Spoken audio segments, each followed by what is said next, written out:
Thursday, February 27th, 2025, and it is 1:02 p.m. And this is the meeting of the Cultural and Environmental Learning Center Advisory Board, and it's here at Town Hall Chambers. And I'm calling this meeting to order, beginning with the Pledge of Allegiance. Please stand. I pledge allegiance to the flag of the United States of America and to the republic for which it stands, one nation, under God, indivisible, with liberty and justice for all. Thank you. And we'll begin roll call with our esteemed Vice Mayor, Jim Adderhold. Jim Adderhold is here. And would you state your name? Carolyn McCowan. And I just want to stop at this point to welcome Carolyn to our CELCAB Advisory Board. Congratulations on your appointment by Town Council. It's Thank you great very to have much. you here. Thank you. Welcome. Okay, continue. Ellen Vaughn. Sherry Smith. Barbara Hill. Betty Simpson. Adam Knight. And Jeff Hoagie. Okay, thank you, everyone. The approval of the minutes. Have you all had a chance to review the minutes? They were, of course, emailed to you previously, so I'm assuming everyone's had the opportunity to review them. Are there any additions, amendments, corrections? Actually, I have a few comments. Okay. The Adam had made the statement, and it was recorded in the minutes that What they. page are we Oh, we are on page 3 of 6. That the Seminole tribe had a proven cultural affiliation with these ancestors, and I want to say it's an opinion. Speak up, please. I'm sorry, it's an opinion. It stated that they are a proven cultural affiliation with these ancestors, and I would like that to be prefaced by saying that's Adam's opinion. It is not an opinion. Well, According to the United States Indian Claims Court, 1968, the Seminole Tribe are affiliated by land in their rulings that they are for the entire state of Florida. right.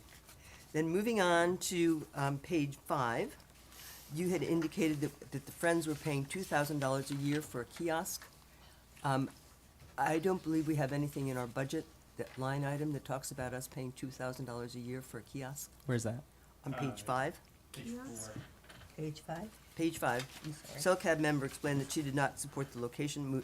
You said that revealed the Friends were paying $2,000 a year for a kiosk domain. Yes, that's the website. Well, what domain name are we paying $2,000 for? Kiosk.mounthouse.org. So, but who? I mean, we're not. To my knowledge, Formally, you're not anymore. okay, but Yeah. to my knowledge, well, how long ago? How many years did we pay for it?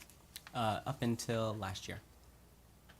It's not a line item in our budget, so I think we need to talk to Nancy. We need to clarify that with Nancy Smith. So if you could say that that needs to be investigated. Okay. I think that's a Friends issue. It is a Friends issue, Yes. but Yeah, but it's stated in here that the Friends is paying that. Ah, And the Friends, to best of my knowledge, as president of the Friends, to my knowledge, we're not paying $2,000 a year for a domain name. Correct, you're no longer. Well, we weren't, it hasn't been a line item in the budget for years. Okay, we'll look into it. Okay, so she'll make the correction then in the minutes reflecting Yeah, that and that's page change? 5. Yeah. All right. Any other additions, corrections, clarifications? There being none, a motion to accept the minutes? I'll make a motion, we accept the minutes. Okay, Sherry, thank you. Second? Second. Betty, second. All in favor? Aye. Opposed? None? Motion carries. Thank you. We are now moving to public comment, and we have, hello. There you are, and we actually have 2 guests this afternoon. Good. So would you like to come up and Yes, I would, and, wow. Good for you for surviving the traffic. I lived there for 40, 50 years. Bonita Springs, you just zip up here 8-10 minutes, by boat certainly. by boat? And, oh, wow, I feel sorry for Excuse so me, many could you people. state your name? I will. For the record, I am Charlie Streeter of Bonita Springs, Florida. I've been involved with the Southwest Florida Archaeological Society since the early 80s. I'm former president, current treasurer, and involved in countless archaeology sites and recording for the Florida Master Site File, etc. Active in numerous excavations and events. former, twice former president of the Bonita Springs Historical Society, and the chairman of the City of Bonita Springs Historic Preservation Board, yada, yada, all-around good guy, so. Superhero. Yeah, superhero. Well, cape. I dropped it. So one of the things I like to do in life, as a matter of fact, for my, I'm a tour operator internationally, but here in Florida, having family in North Florida, I've hit most any museum you can name, certainly archaeological sites you can go to. And certainly something we can all, I think, attest to here is the Mound House is super special. You've got nature, history, and archaeology in one package. Only thing lacking is parking. But that's okay. I recommend you guys Mound House all the time on my history walks and presentations because it is one of the few that you can actually drive to and park. I'll try to be brief. So we know what, or at least in my mind, in my opinion, what really sets it apart is the underground archaeological exhibit. I mean, let's get real. That's why you have Japanese people, German people, people from all over Florida that want to come here to see that.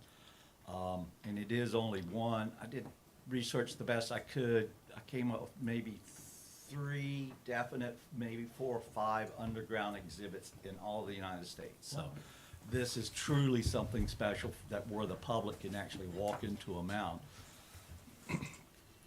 So the plus the underground exhibit in Mound House in its entirety is one of the very few cultural attractions that Fort Myers Beach has. Right. I mean, I guess if you include churches or library as cultural attraction, maybe, but I mean, you don't have other for that rainy day or the people that are already sunburned after the first day, you know, that sort of thing. So it's just such a special and important for not just local residents, but the archaeological community, visitors of, you know, from all over that like to go to heritage sites. Well, just considering the rarity of the exhibit, as I mentioned, and therefore the international marketing ability. And I know Fort Myers Beach and Lee VCB has worked together, and rightfully so, because it's unique not just to Fort Myers Beach, but also to Lee County. I mean, there's Pine Island, Randall Research Center. Can't really think of too much else, you know, where public can actually drive and understand our cultural heritage from the Native Americans. So it would seem that, in my mind at least, considering the rarity, along with the major works already been completed for the underground exhibit, right? It's been opened even for quite some time. Thousands of dollars have been spent. Thousands of volunteer hours have been spent. It only makes sense, to me at least, to maintain the exhibit in perpetuity. I also assume the funding for the exhibit, you know, they don't give you that money thinking, oh, it's just open for a few years. You know, they're planning Florida Forever, I think, was one of the contributors, if I'm right. So the name kind of implies it. So they gave a lot of money to Fort Myers Beach for that, and I'm sure they had expectations. So I guess I'm here today to learn. So I'm curious what grants have been applied for, like FEMA, I know, for museums and all sorts of cultural things, had a special Excuse grant me, category. You have a 3-minute limit and you're past that, so. Okay, just- I'm the last paragraph. Okay, thank you. Or the last 2 sentences. So I'm interested in, you know, what's the status of the funding, and also what's the current physical status. I've stopped in and it looks, you know, it's closed for that. So what kind of what's the status inside, and what's the, you know, maintenance part of it too, how they keeping it going.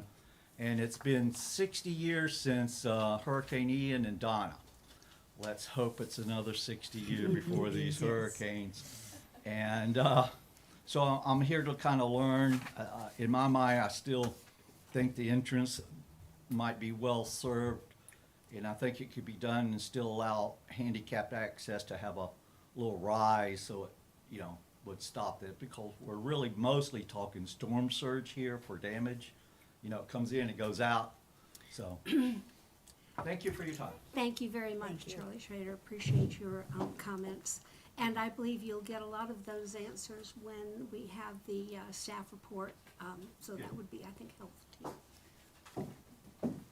And we know who this is, the Well, I former don't think director everybody of the does. Mound House, Teresa Shover. How are you? I'm doing well, Barbara. Good to see I'm you. sorry I introduced you. I That's know you okay. could have done That's that all on your own. But For those who everyone- don't me, the vice mayor doesn't recognize me, and I don't know that I've ever met Jeff in person before, though I know Okay. his name. But I think everybody else, I just met Carolyn. I know. I Becky, didn't you walked recognize right you by at me and all. no hug, seriously. It's been 14 years since I've been in front of this board, and so it's just kind of incredible to think about that. For those of you who don't know me, I was employed by Florida Gulf Coast University, and then later on directly by the town of Fort Myers Beach, and spent 9 years raising $4.5 million to make the Mound House property a reality for the town, including the underground exhibit. And I've often called the Stories Beneath Our Feet exhibit my $1 million baby, and I am here to request respectfully that you do not throw out the baby with the bathwater, or in this case, the storm water. Well said.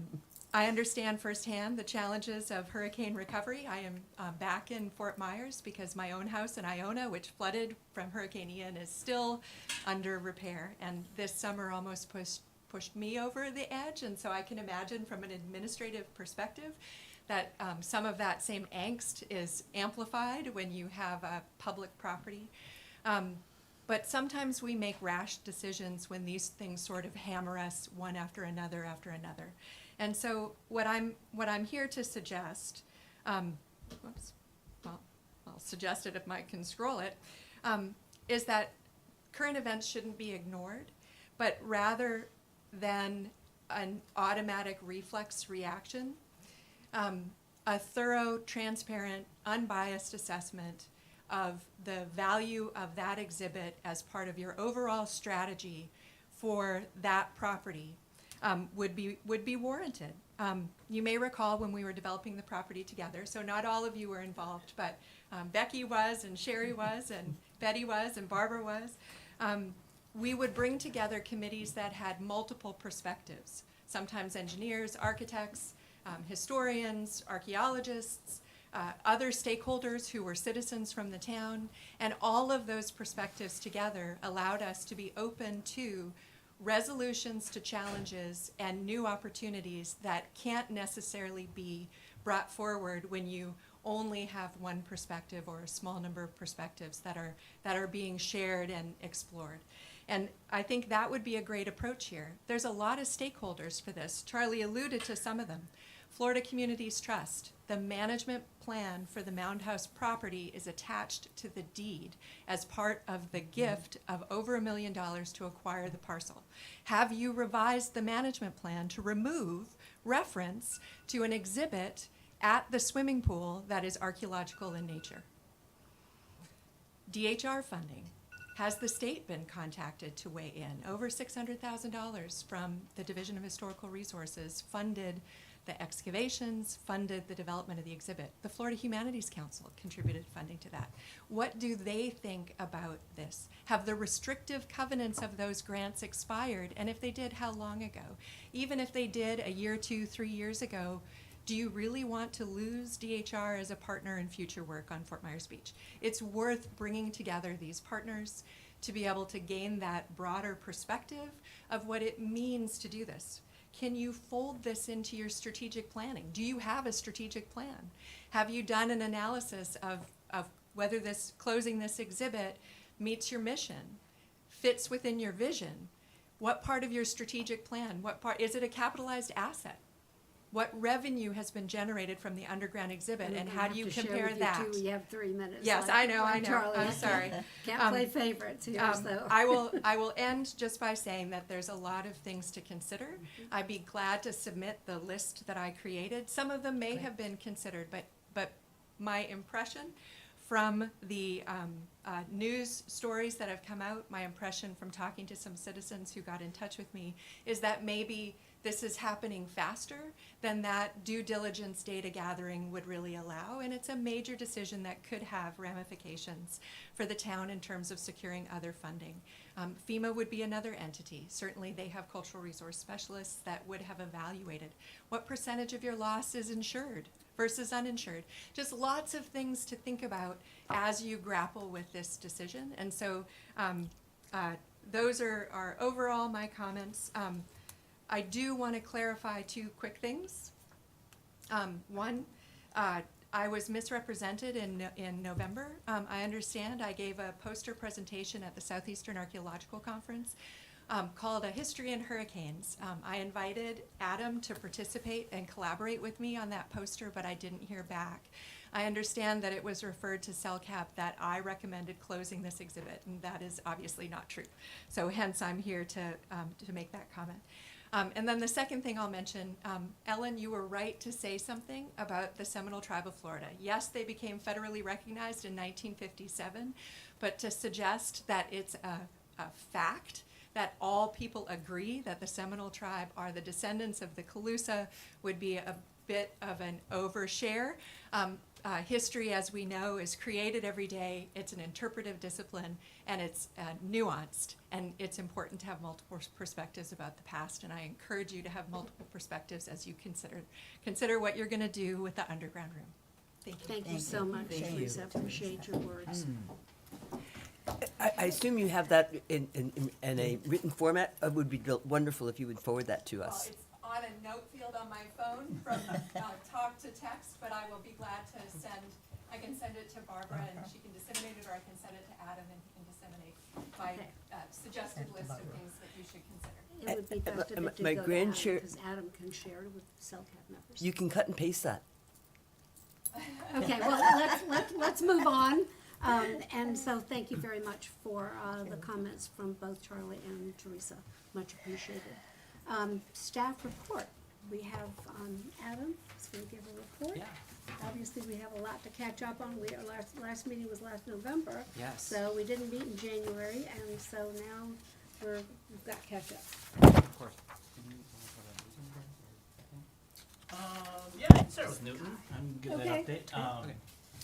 And we just want to preface that we have a lot of stuff going on, a lot of good stuff going on in the cultural department, just like all over the town. So Adam will talk about the programs and the attendance at the Mound House on visitorship, which is amazing lately. And I'll just kind of touch on Newton Beach Park for a little bit, for a second. So if you've driven by, we do have it stubbed up we have the sewer in. We have the water line in for the restroom trailer, so at least, so the next steps are, and Kirkwood Electric is working on the electrical. When both Ian and Milton went through it, it wrecked some of the infrastructure of Newton as well, so we had to trench a whole new line, for the electrical, just like most places. So we did that and got it up to the transformer that we need to. Now we're just waiting on FP&L inspections. The building inspector did go out and inspect it, and it's all ready to go as far as the town is, but FP&L also needs to go out and inspect that we hooked it up to the transformer right. Once that happens, and it's not, is that my 3 minutes?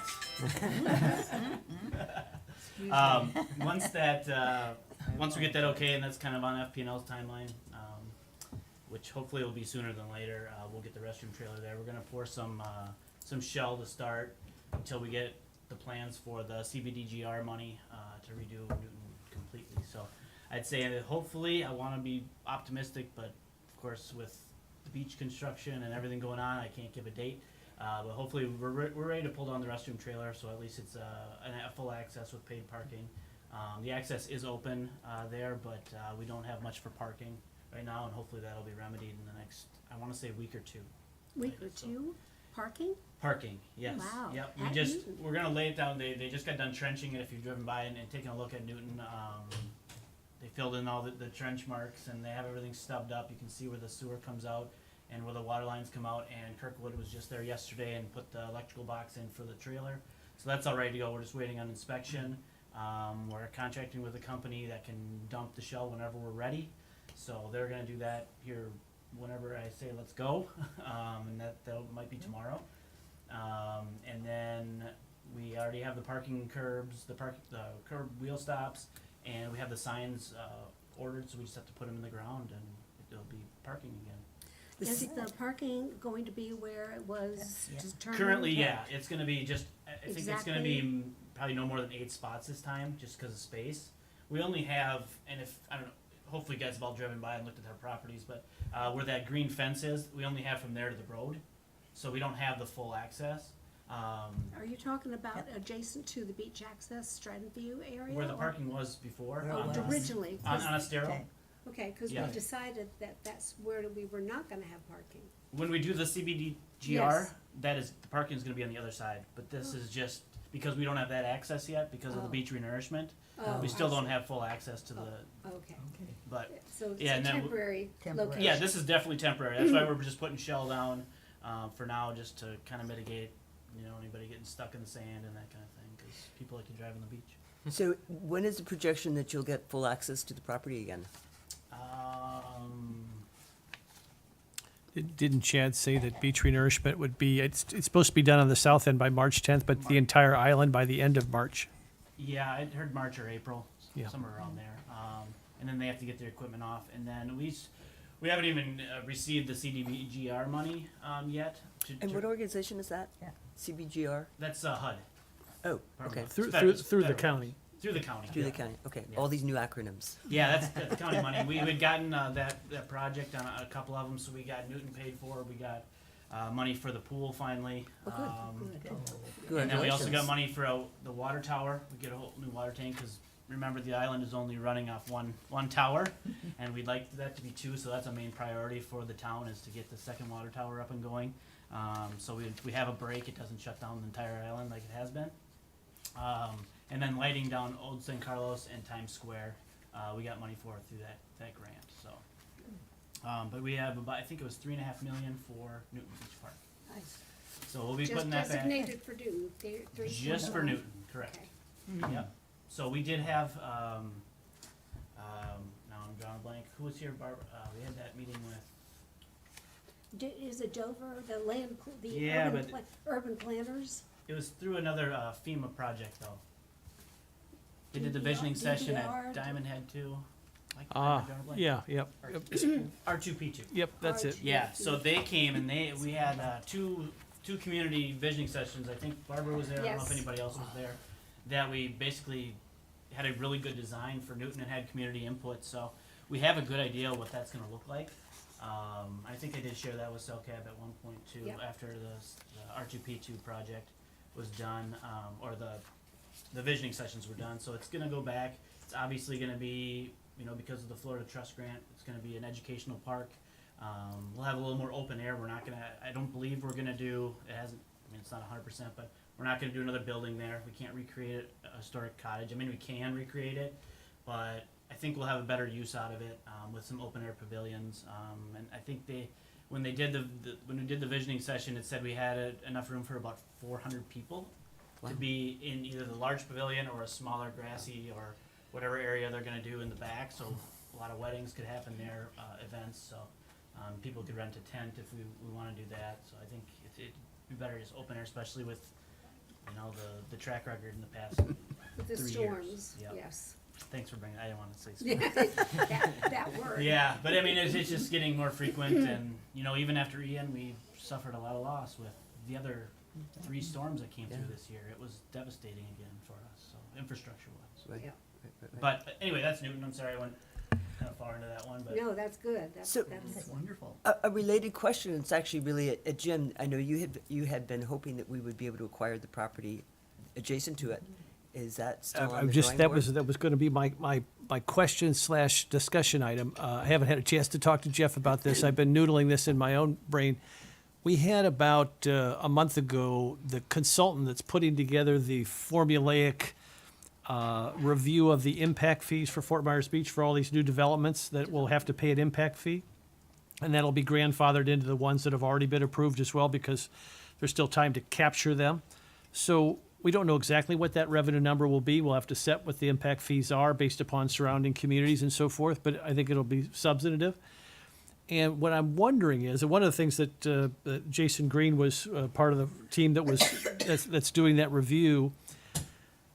I'm wondering if, and they reference parks as a legitimate item of expense for this impact fees, and I'm wondering, Jeff, if we could, and what'll happen is, once we create the amount or what the impact fees are, they'll be tied to, sort of formulaically, they'll be tied to a capital project plan for the town of Fort Myers Beach.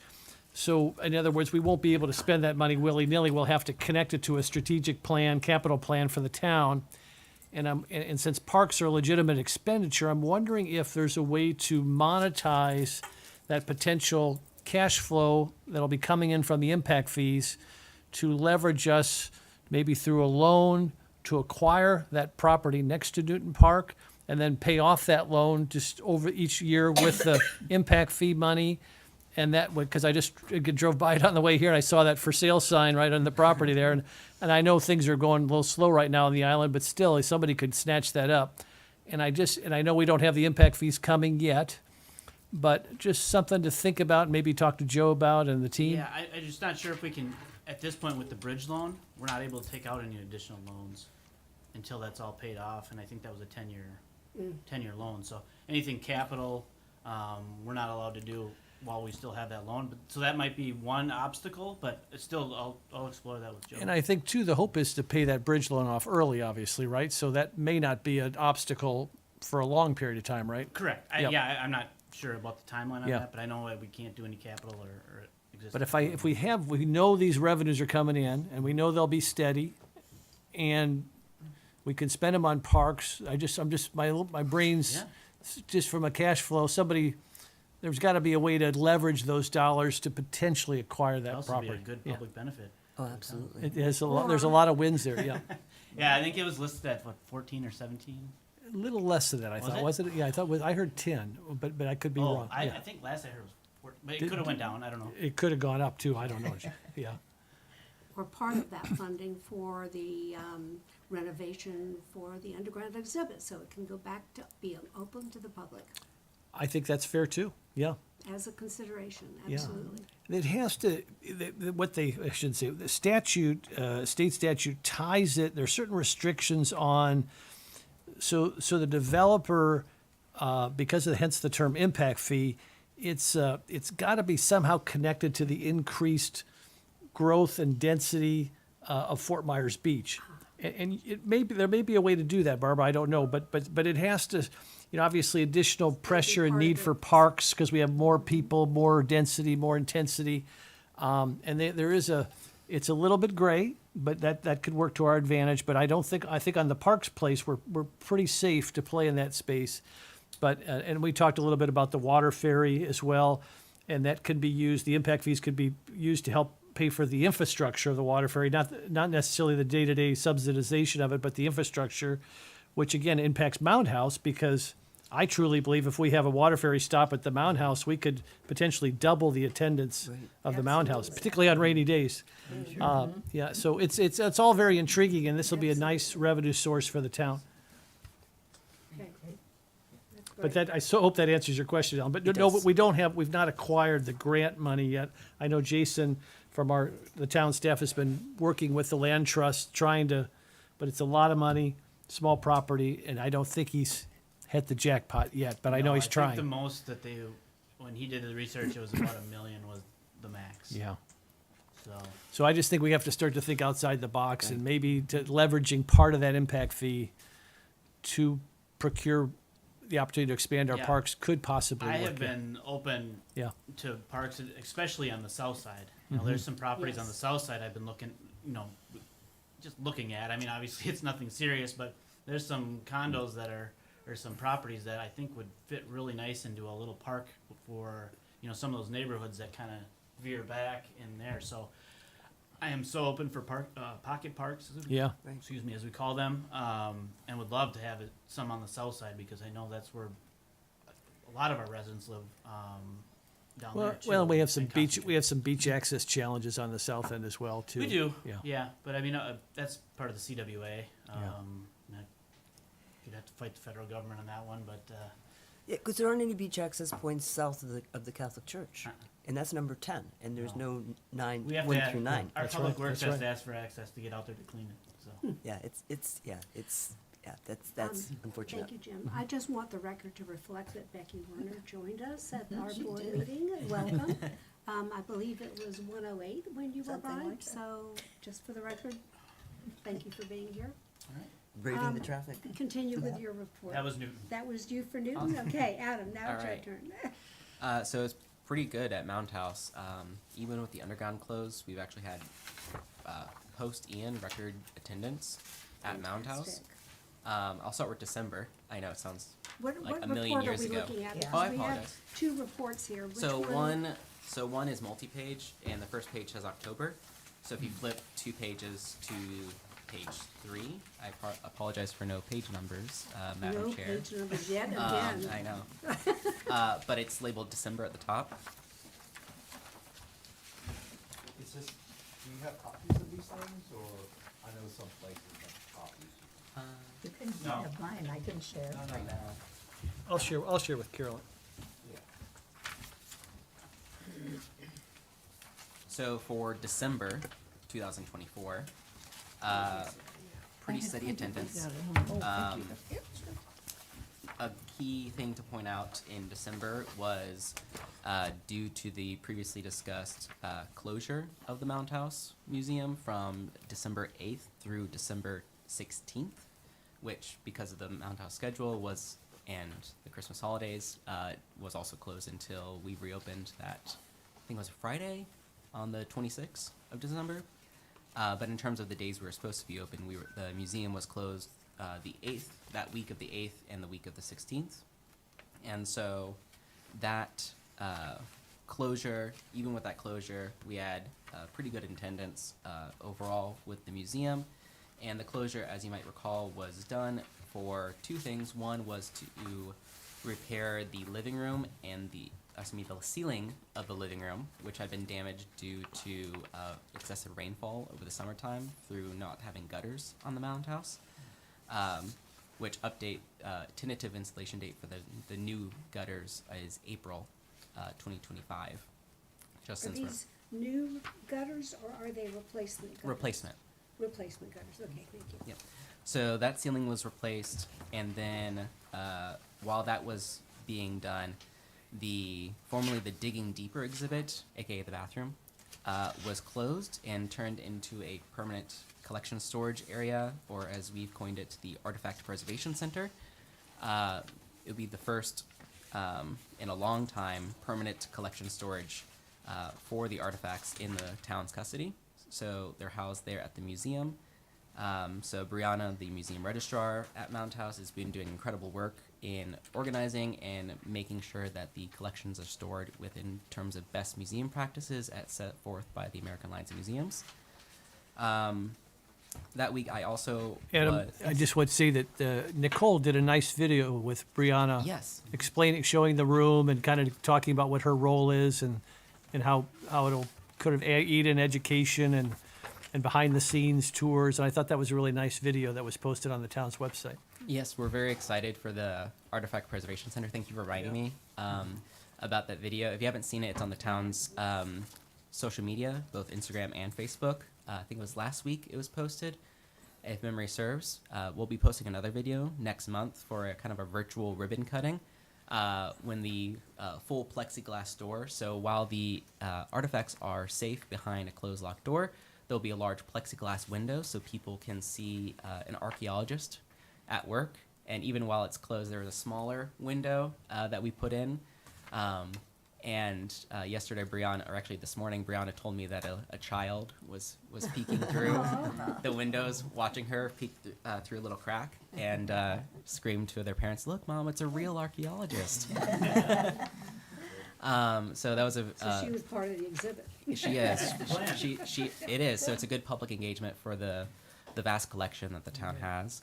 But even when she's not there, we do have a small panel explaining the tools of the trade for both archaeology and collection management, which are kind of the two careers that we have there at Mound House. Archaeology, but also that collection management aspect to have those artifacts on display, fully accessible to the public, to residents, to visitors. And we actually have April 12th, just since we're on the topic. I know I'm jumping around, but just so we're on the same topic, April 12th, save the date, is a lab day that we're co-hosting with the Florida Public Archaeology Network. So that's a free program. You go to moundhouse.org, sign up, free for everyone, member or not, of the Mound House, and you can sign up and participate in an artifact sorting activity and an artifact cleaning activity. So you'll actually be handling real artifacts from, and basically doing the work of collection managers in maintaining and preserving the town's collection and history. So it'll be a very exciting behind-the-scenes opportunity. So we'll have more opportunities like those, like Jim said, both virtually through those videos, but also through these special events and opportunities. And there's more opportunities, especially with volunteers. We're looking for maybe next fiscal year, getting in the budget for like an internship through Florida Gulf Coast University or neighboring universities for a collections intern. So there's a wide range of possibilities for not only the museum and help furthering our mission, but also for that public engagement aspect for this Artifact Preservation Center. What happens if like 50 people show up? I mean, how do you handle? Unfortunately, we do have it capped at 20 people. Okay, you do have it Yes, capped. with RSVPs strongly encouraged. And you're talking about the general public having an opportunity to personally touch and clean those artifacts? Yes, some select artifacts. Select. Yes. Is that precarious? 50 would be great if we get 50. Yeah, 50 would be great. I was being optimistic. Yeah, I mean, we can always hope, but yes. So yeah, basically creating that public opportunity and training for the residents and public, and part of that, it's a 2-hour workshop. So we're not opening the door firsthand. There's first an object handling course that people can apply to their everyday lives. So they might have, family heirlooms, sensitive material, and they might want to know how to take care of their own belongings as well. So there'll be an artifact handling component to that workshop as well. Very good. So yes. And then I think that's it for the Artifact Preservation Center. Okay, and so tell us again, what page are we on? We're still in December, Okay. so we're still on that December, one okay. page. I attended a 1-week training on emergency preparedness in Washington, D.C., hosted and sponsored, or hosted by FEMA and the Smithsonian Institute. Out of 250 applicants, I was one of 20 chosen for this opportunity for basically emergency preparedness through the lens of cultural management and cultural properties, especially in collections.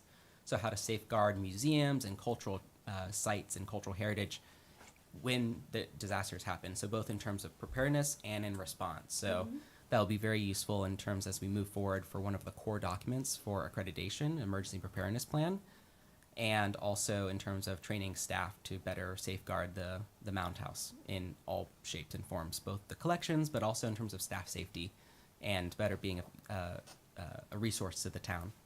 So it was a fantastic opportunity. I also had the chance, just since we're on it, they had a great opportunity. We each got to sit down with representatives from grant funding agencies. So I have various contacts now through IMLS, so the Museum Library Services, the National Endowment for the Humanities, the National Endowment for the Arts, and FEMA's Cultural Wing, which was the main sponsor of this program. And I have been in conversation with them. I talked to them since it was in December about the underground specifically while I was there, since it was a good marriage of that. Yes, yes. So then flipping the page to the back side, the last page of that packet we're on, in January. January, we had over, in total visitors to the property, we had, by our calculation, 1,025 visitors just in the month of January. Wow. Again, For with the January. underground closed. That was the highest attendance since Hurricane Ian in September 2022. So that was quite an achievement. I'm very proud of the staff there at Mound House for providing so many of these services that we provide that before the hurricane, like our kayak tours, our shell mound tours, our Calusa tours, as they're also known as, our lecture series. January, we also had our first, our second movie on the mound. Our first movie on the mound was in November in collaboration with the Miccosukee tribe. And this event was showing the movie Encanto, so it wasn't as academic as the November movie documentary we shown. But the January, great event, great sales, membership up, engagement up. We've been doing a lot of marketing. So on the second to last page, you can see some of the marketing we've been engaging in, not just through Valpak, but also digital ads through Expedia, Travel Unlimited. We have an ad on Leetran. So if y'all take the seasonal tram up and down the beach, and if you look up, we're an ad. So we have an ad for all three of the trolleys, seasonal trolleys, advertising the Mountain House. And we are on the discovery map, the tourist discovery map as well. So we have expanded our marketing quite a bit starting this calendar year. So January was a really good year. And just some things of note for January, besides just raw attendance, we received a lot of sponsorship money for these events coming up. I'll talk about in a little bit in terms of our program calendar for 2025.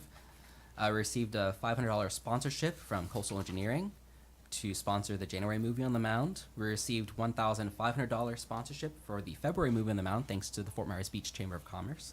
We're very thankful for their support. The Fort Myers Beach Water Foundation supplied us $5,550.34 for calibration equipment for the gauge. You might remember a year ago we received grant funding of $22,000 from the Water Foundation to install a water quality gauge to monitor algae levels, flow, to be installed at the observation pier. So this is additional funding to pay for the calibration equipment so we can install that. When we have a better idea of a timeline for the installation date, of course, we'll have a big ribbon cutting, and I'll work with Nicole, the town's PIO, to send that out, and we'll make it a big event. And of course, I'll also include CELCAB in that email as well. We completed the map organization officially through AAM, which I hope to discuss at our next meeting, hopefully. The report we got from our peer reviewer, who came into September, Dr. Scott Neal. A part of that completion, the American Alliance Museum awarded us $550 worth of complimentary registration for their conference in May 2025 in Los Angeles. Landscape lighting has been, I'm jumping ahead. I was looking to the future in January. Some dead plants, there were some storms and a tree did fall from the Mound House grounds, the golden shower tree, you might remember. It fell, so unfortunately we had to remove it. It broke and fell. So we got taken care of that, of course. I also attended in January from the 20th through the 29th the Jekyll Island Management Institute upon the urging of this board and just individual conversations with many of the board members here. An actual management training. So I attended that, and that was sponsored by the Southeastern Museum Conference. And there was 19 workshops over a 8-day period. So it was quite in-depth in terms of a holistic approach to museum management. So it was a very worthwhile training. And we joined the Florida Trust for their Historic Preservation Passport Program, so another way for people to learn about us and engage with us, and another connection, or yet another way we are connected and collaborate with the Florida Trust for Historic Preservation. We got new rack cards, and we did receive a sponsorship for $260 for the March 15th Birding and Brunch program, courtesy of Mom's Restaurant. They're providing cinnamon rolls and breakfast sandwiches. And Nice. sign up quick. I think there's only 2 spots of 20 left for that March 15th event. So if you want to join, do so now. So that was January.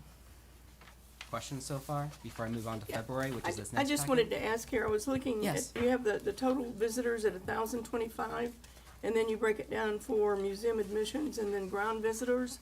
Yes. So I assume the rest were tours for the difference in The rest were programs. programs and Yes. okay. Yes, so admissions and programs are counted differently. So Okay. it's basically programs, except for the off-site programs, added to grounds visitors and museum admission tickets. Okay. Thank you. You're welcome. Any other questions for Adam? Excuse me. A question, Yes. Museum store sales, obviously these are numbers, and then is that? Yes. That, it was for the month of January, and then year-to-date is 505, so that's $505. No, those are individual sales. Oh, the number of sales, not Yes, the not revenue. correct, not the revenue. Okay, so Yeah, these are- that's a concern. Do you have Yeah. revenue figures? Not on me, but yeah, I can share in the next meeting. Okay, because that was. Yeah, a these are little low. individual sales. Yeah, I think Yeah. revenue is very important. It would be a little low, That's but scary. since every other metric in these reports is quantity Numbers. of units, you could think, I didn't want to mix up with Okay. that different was- ways to measure different categories in the same report.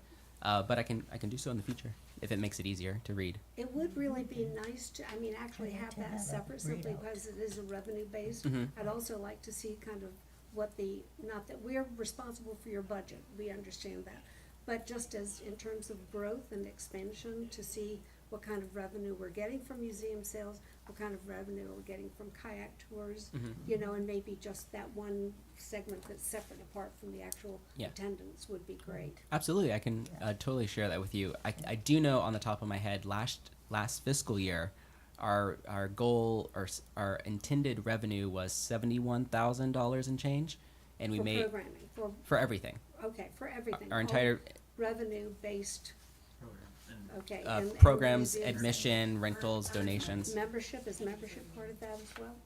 Yes. So our total revenue that we were supposed to earn through all various factors for last fiscal year was 71,000, and we made 91,000. Okay, wonderful. A question. Yes. When we have the, school groups come in, Uh-huh. how much, revenue do we get from the school groups? Do we it's- get any?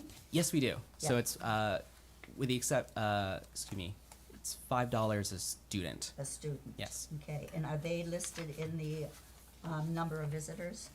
Yes. Okay, Yep. They're in under programming. They're listed in K through 12 field okay, trips. great, thank you. And then Florida Gulf Coast University is its own category, Okay, thanks. as they're charged $8 a head. Great, okay, Yes. thank you.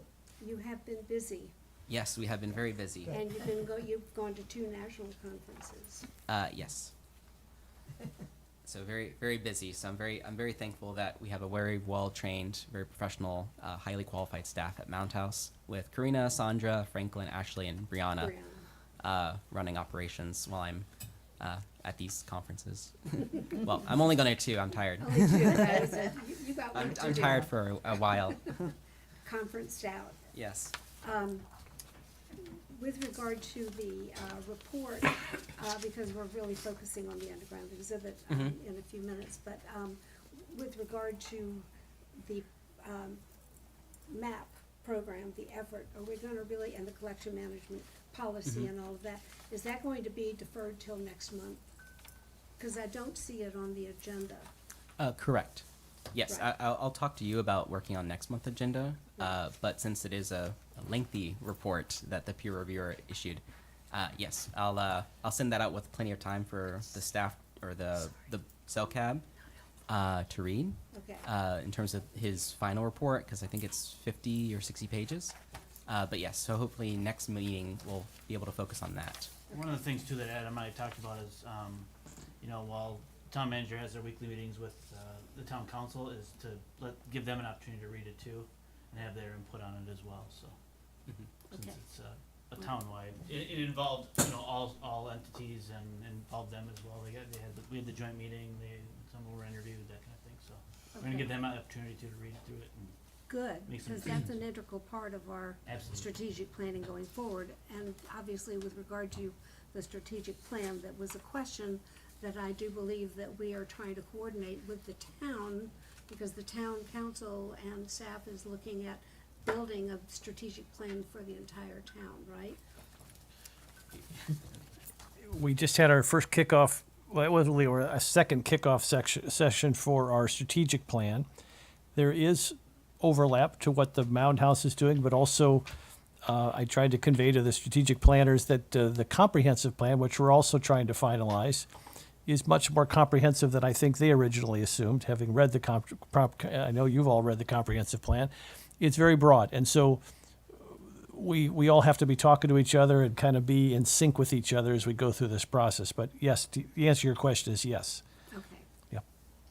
I think that was the intent with both CELCAB and with BORCAB, because we have these separate strategic plans that we would then be able to incorporate what we've worked on in the past, what we've achieved, and what we need to accomplish going forward, and having that in sync with what the town's plans are. Yeah, and I'm hoping we'll just incorporate those aspects in the strategic plan for those subject matter areas.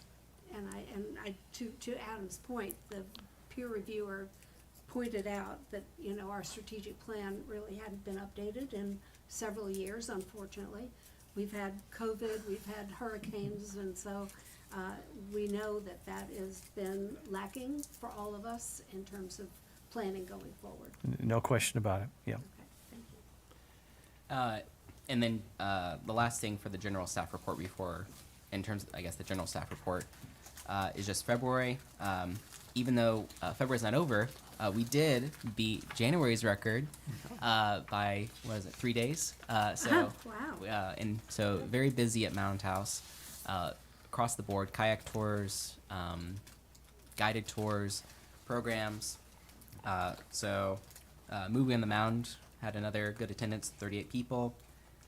We've been doing a lot of outreach. So this month, You had 38 people for the movies on the Mound? Yes. Excellent. and that was Indiana Jones. So some fun archaeology. And then at the event, we also had a family activity station to show what some real archaeology is, in addition to, you know, punching people and boat chases and stuff like that. And, you know, I just want to speak on that too, because, you know, dealing with Park and Rec before this position, we'd try to do movies too, and we wouldn't get that great of attendance even pre-Ian. So getting that many out there for a movie on the Mound is great. I mean, I know it doesn't sound like a ton of people, but just that keeps increasing movie after movie, and that's just a testament to how the program's ran. And what do you attribute that to? Do you think it's because the location is so beautiful?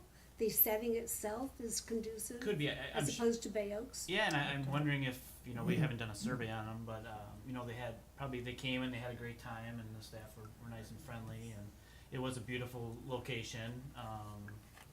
You know, I just think people are looking for other things to do besides So do you think the they're beach. island residents or a mix of visitors or do you know? I mean, Yes. So we have been surveying, collecting zip codes, mostly as basically it's a giveaway. So we've been offering basically a membership as a giveaway for people to enter their information.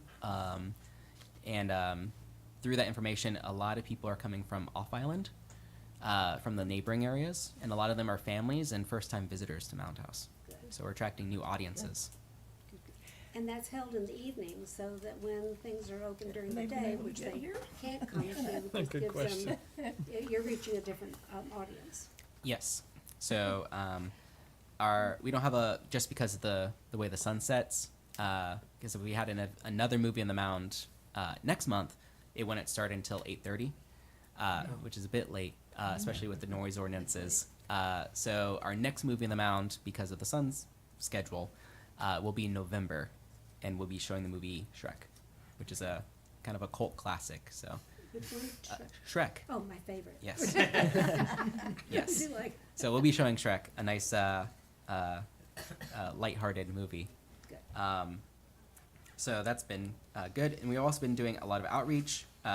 This calendar year, we did some in the fall, but this calendar year, you can see on the first page of the February report, you can see huge turnout in terms of direct staff involvement with individuals, giving each person a brochure and telling them about upcoming events.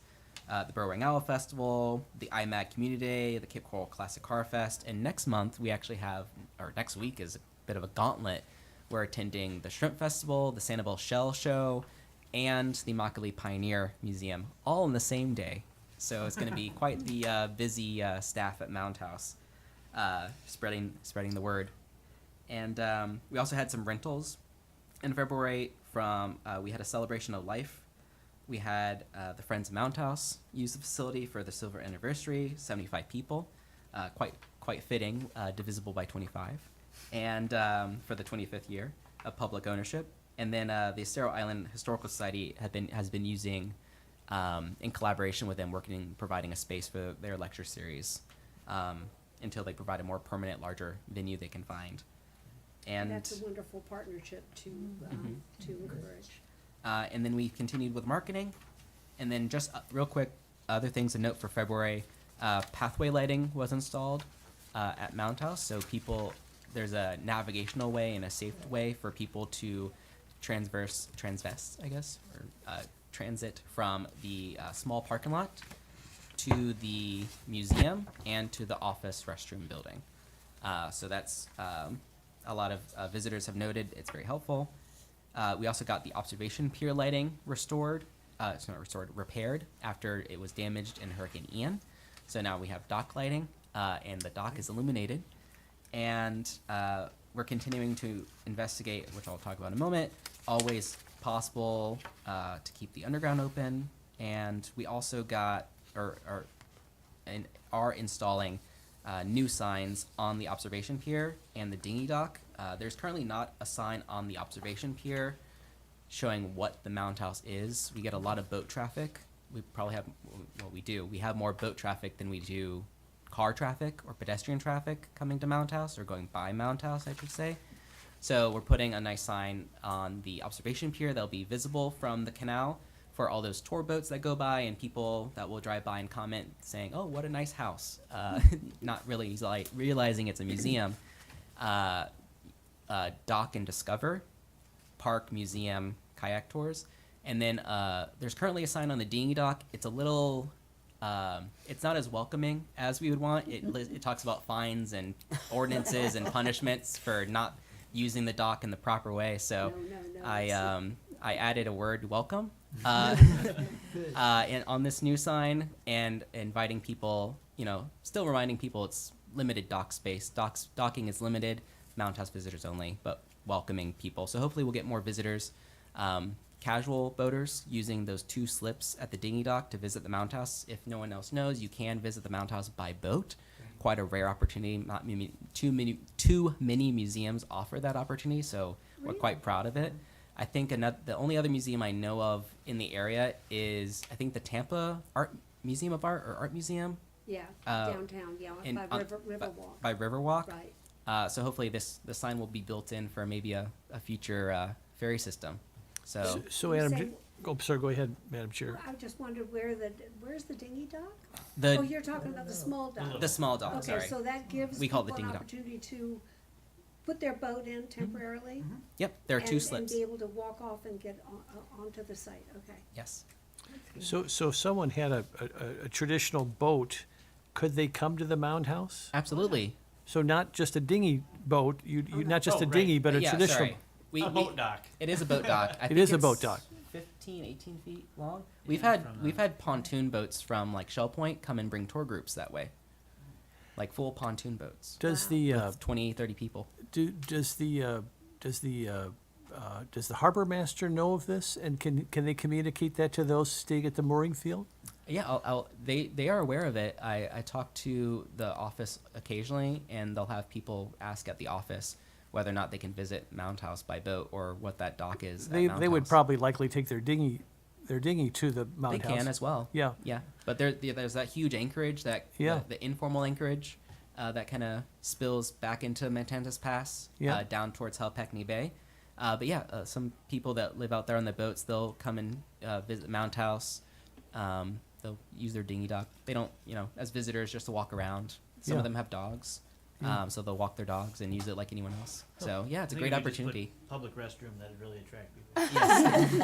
Yes. So Adam, have you considered whether or not there's a signage opportunity at the Harbor's Master's office where you could include? We have rack cards right there. I'll double check, but that's a good idea. I know we In do, terms we of like have a provided sign. them with rack cards at Okay. least for their office, so people can take a card, and. Is that service on the mooring field's website?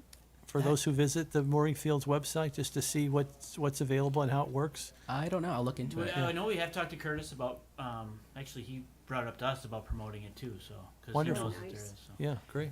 So Adam, there was a point where we had a partnership with Fishtail Marina. Mhm. Is that something that you feel like you're in a position to explore again whether or not a marina would offer that, and we could possibly go out to Mount Key again? I have been in contact with various companies. Mhm.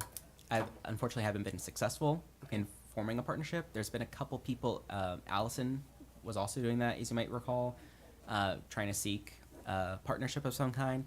Ashley, Franklin, and myself are going next month to survey Mound Key Okay. and check on it. It did suffer, according to our colleagues at Florida Public Archaeology Network, pretty extensive erosion on the kayak side, or the kayak launch side. Uh-huh. So we're going to see if it's feasible, but we are planning hopefully one day to have that as another option, especially in terms of providing more access and continuing our partnership with Lovers Key.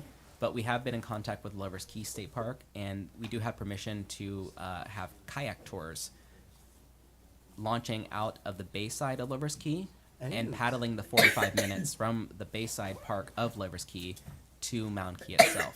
So we do have their permission, and that's something we hope to look into and offer on a regular basis. Right, that sounds wonderful. Small kayak tours. So one option. So one step closer, providing more public archaeology to people.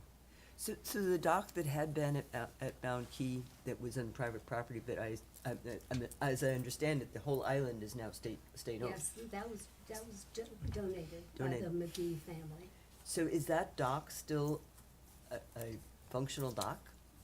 That I No. don't know. I don't think so. I think it's only for official use. I don't know if it even survived Gotcha. the Hurricane Milton. There was a large storm surge with Milton from the south side of Mound Key, Gotcha. Okay. but Thank you. I'll look into it again. Other questions for Adam with regard to his staff report? I have a question with regard to the parking options that we have on the outside of our property by the right-of-way to Connecticut. At the end, there were conversations about angled parking in that Mhm. area. Where are we with that? Currently stalled, not to use a pun, but thank you. Currently stalled. There are. When we started looking into it more, we had concerns over in terms of environmental impact, in terms of reviewing the Florida Trust Agreement, in terms of in terms of sight lines and no sight lines in terms of certain parts of the property, and not being able to see the road from the museum and vice versa. And then in terms of drainage, there's a storm drain right there. So we're not currently actively working on it. We're currently looking into other options. One option that I think would be a great benefit to public safety especially is looking into a sidewalk connecting the overflow parking lot to the Mound House, as there might be some liabilities with having people park and then walk in the middle of the road to access a town facility, and just generally provide better access. So that might be one route we might consider and look into and investigate. I know it was brought up in the past. It might be worthy revisiting and seeing, getting that input. But in terms of parking, currently stalled right there. And do you all remember, there was a huge hue and cry from the neighbors who Yeah, said on the they did not sidewalk. want that sidewalk extending to the end of Connecticut. Right. But That's right. frankly, it is a public right-of-way, and so I think it is, for safety reasons, imperative that they put that sidewalk in. And the Yeah, we public- have, not only our staff, but the general public that walk down. I go down there a lot, and I gotta almost go to the other side just because somebody's maybe walking their dog, which is great. We want people to be down there walking their dog, but I agree. I feel like it's a public safety It is. issue for sure. And I, for one, don't want anybody getting hit, our employees or residents or guests. So. Or So- having to walk in somebody's yard around Yeah. around Right. them. So Right. Right. they could roll their ankle. They could do whatever. So. Well, I'm hoping that can be put back on the front burner, because I do think that becomes a safety issue, and I think the idea of a sidewalk, constructing that sidewalk as was originally planned, to have it go to the end of Connecticut, and the neighbors stopped it, but I think Since we have so many veterans here on the committee, do you have a sense, just back of the envelope, has the remonstrators that were there years ago, are they still there? Is it hard to, yeah? That's a good question. I Just think curious. the gentleman at the end of Connecticut who's building that large home. Okay, Has passed away, but it's his daughter, His I believe, daughter. that is the property owner Okay. now. And, as, if not more adamant, I was gonna say, very much. her father, Yeah. so okay, that might be a, Yeah. deterrent, And Okay. the neighbors too. and the neighbors. So that is definitely something I think that we would, I think the consensus was originally that we wanted that sidewalk down, but then, council hit a snag with that final approval. because of I the don't know if neighbors. I was there yet or not, I can't remember, I don't, I think maybe Maybe not. not. may have been Maybe right not. before I This might got have there, yeah. been Yeah. soon after the, I came in, I came Parking lot was 4.5 years ago, so, yeah, it's been since yeah, then. Teresa, It was in my era. yeah, it was Teresa, Okay. so it's Yeah. 14 years ago. okay, okay. Whoa. Yeah, I do think we need to revisit it because, I mean, even when we're having all these guests and more events happening there and people have to park at Yeah. 216, I don't disagree. it's, Yeah. Okay, thank you for a very, very ambitious, report of all of your activities and things that are happening at the Mound House. And then just last thing for your own review, there is the. Sorry, I'll still carry. She's not here. This document. This is our program calendar for the rest of 2025. Oh, this, So yes. it has January on the top. Did you get that? Yeah, thank you. So that has our, again, so for all of 2025, the grounds of the Mound House, the park, it's open daily from 7 to 6. I will print all this out. The museum is open Wednesday through Saturday, 9 a.m. to 4 p.m. We'll have our Calusa tours on Wednesday through Saturday, 11 and 1. On those days we're open. Kayak tours Wednesday through Saturday, daily on those days from starting at 9. In season, so January through April, we're gonna have our sunset kayak tours on Fridays, 2 hours before sunset. They start 2 hours before sunset. March 15th is our birding and brunch program. March 26th, or last night, we had our speaker, the director of the Florida Public Archaeology Network, Sarah Ayer Rigsby. She spoke on resiliency for cultural sites after hurricanes. And then her colleague, Natalie de la Torre Salas, she is actually speaking on March 26th at 6:30 p.m. at Mound House on Weeds and Seeds, A History of Dining in Southern Florida. I already told you about our lab day, April 12th with FPAN. In May, our special event will be spring into summer. And again, the Calusa tours, the kayak tours, those are every month. I'm only just mentioning for time's sake the things that are different from month to month.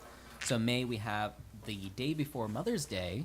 So if you're looking for something to do, spring into summer tea party. So we're having a tea party. So if anyone's a mom or just want to celebrate a nice Saturday in May in Florida at the Mound House, we're having afternoon tea party with an educational component with a mini bouquet making activity. So you get a little mini bouquet when you leave. In June, you might recall last summer we had our first Fridays, which was a free day and an activity with various activities throughout the museum and the property. We're shifting focus in terms of reviewing what other museums and other calendars, and in order to attract the most people and not be in competition with other people, we switched it to a second Saturday program. But same premise, just different title, and instead on the first Friday, it's going to be on the second Saturday, especially in a way to better attract families and children who might not be working on Friday. Not the children, the families part. And we actually have them themed. So June's theme will be environmental exploration. July will be Florida's art and music. August will be a back to school ice cream social. So that'll be the Saturday before school starts here in Lee County. And then September, some of you, I think, Ellen, someone was there. A couple years ago, we had our Ballet Comida event that celebrated the site's Latino heritage. So that is a dance lesson, tour of the site's rancho history, and a meal. Last year was a Cuban restaurant we facilitated, but we might lean into another Latin American theme or another Latin American restaurant, as the ranchos were more than just Cuban. And then October comes, we're back to our sunset kayak tours. We did limit a couple of the, or not limit, as I talked about earlier, because of the sun, we have our Movies on the Mound returning back in November with Shrek. And then December, just because looking at visitation numbers, we don't have a special event just because of holidays and everyone's out of town, so we just have our normal, regularly scheduled program available in December 2025. Any questions for the upcoming programs? I have been looking for this for as long as, maybe 4 years or 3 years? or Probably. so. And, I mean, we've always been told, usually at our CELCAB meetings, what's gonna be happening that month, but never did we have a whole season of events in Right. one package, Packet. so kudos. Oh, thank This is so great for both short and long-term planning, and certainly with regard to tourism, the more advance notice everybody gets, the better off we are. So thank you for that, Adam. Oh, you're welcome. Long time coming, but here it is. Sherry? Just a question. Yes. We're open Wednesday through Saturday, is that correct? Yes. During season before Ian and all that, we had opened up, I believe, like Monday or Tuesday. And I'm just wondering if that's a consideration maybe for next season or something, because people comment that it's closed quite a bit. And just wondering if that's in the works, to have more days open. Great question. Yeah, we'll totally look into that. Okay. That might be part of that strategic planning too, now, and of course, I guess, trying to get the repairs done for the Mound House and the Right. property, it's sort of taken a backseat Right. to Yeah, getting Yeah. all of the, Just getting together. It is nice to have the property on Monday and Tuesday with less visitors, so the historic maintenance staff can really get the ball rolling, and it's easier to schedule contractors for those repair services, like the gutters, for example. But yeah, For now. And the for roof- now, the moving. roof too, Oh, the right? roofing was that was fun. yeah, Okay, thank you. okay. So an observation, for park hours you listed is 7 to 6. Would you give it any consideration to having it sunset to sundown? I mean, sunrise to sundown.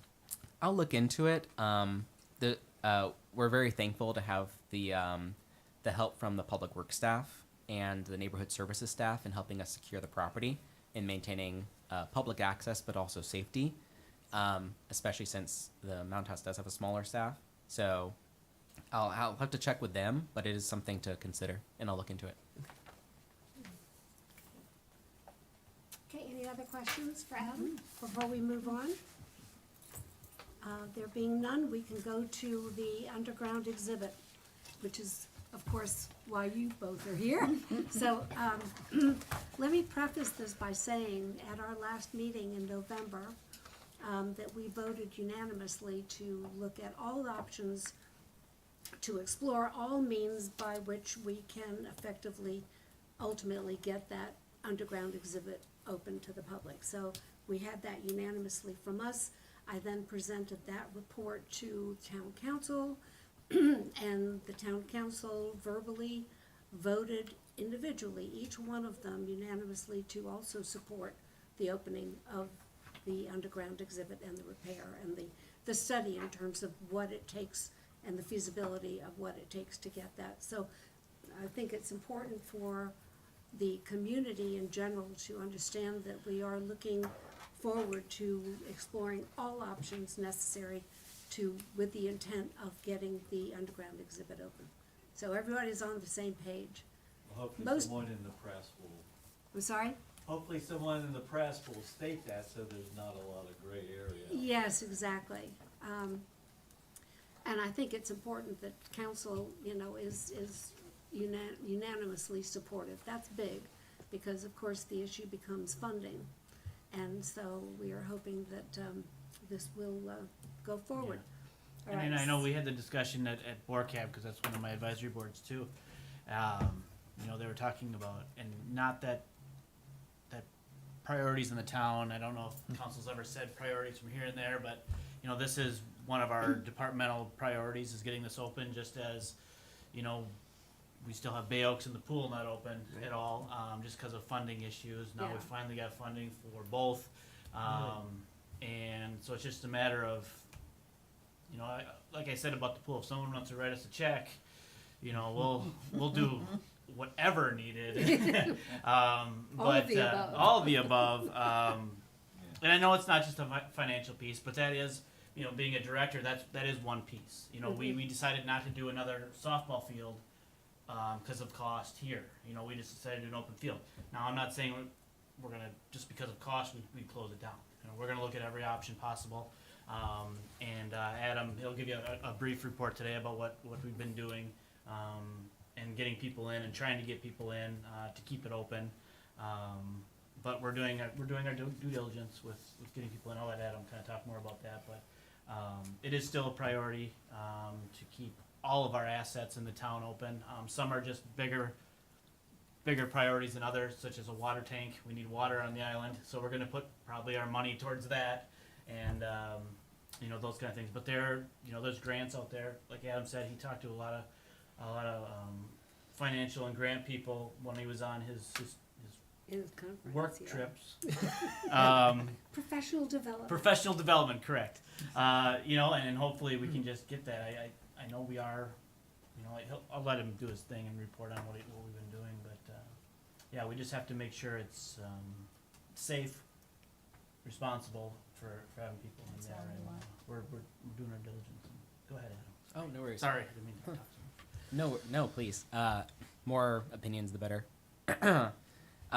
So, like what Teresa was referencing, it is a very complex, holistic approach you have to take when you're looking at this thing that's very few places. It's a very unique thing, and those have those, you know, the benefits that come along with it of being a world-class destination, but also has those challenges in terms of you can't really model it off it. There's no, you know, papers. There's not a lot of studies done.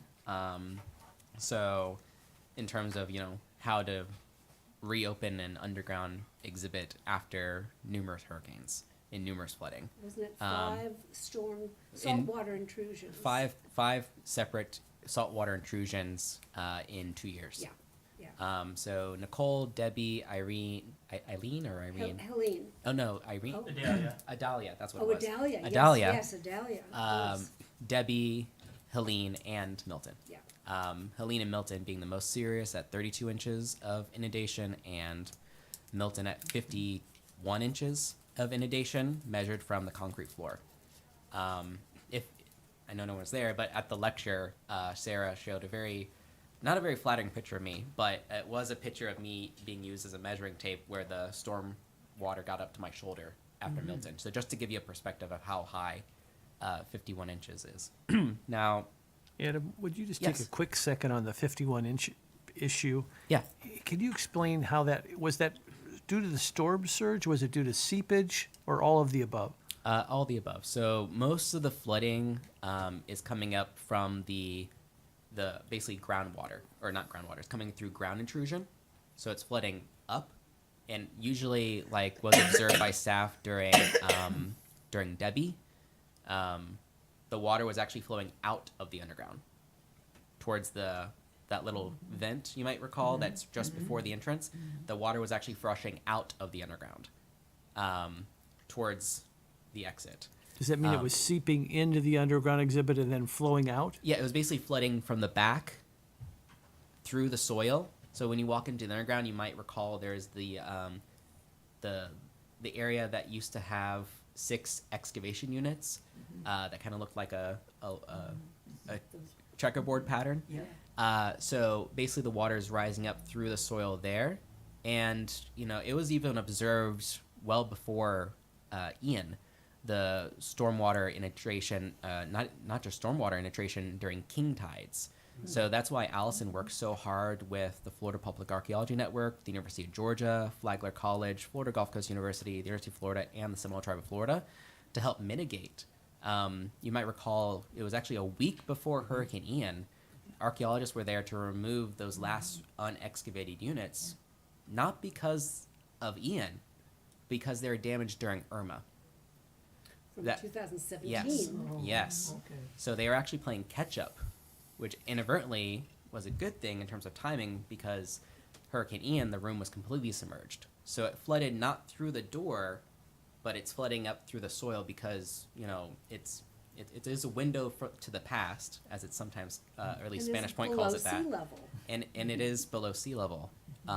So during full moons, so before the excavation, before they backfilled it and elevated the area you look down into, before they backfilled it after that 2022 archaeological conservation project, when you walked in and you saw the depression areas or the excavated area units, during a full moon and a couple days before and after, you would see standing, I mean, many of you can attest to that. Before Ian, you would look down and there'd be standing water in it. And this is not from hurricanes or tropical storms. That's from a full moon. That's from high tides as a result of sea level rise.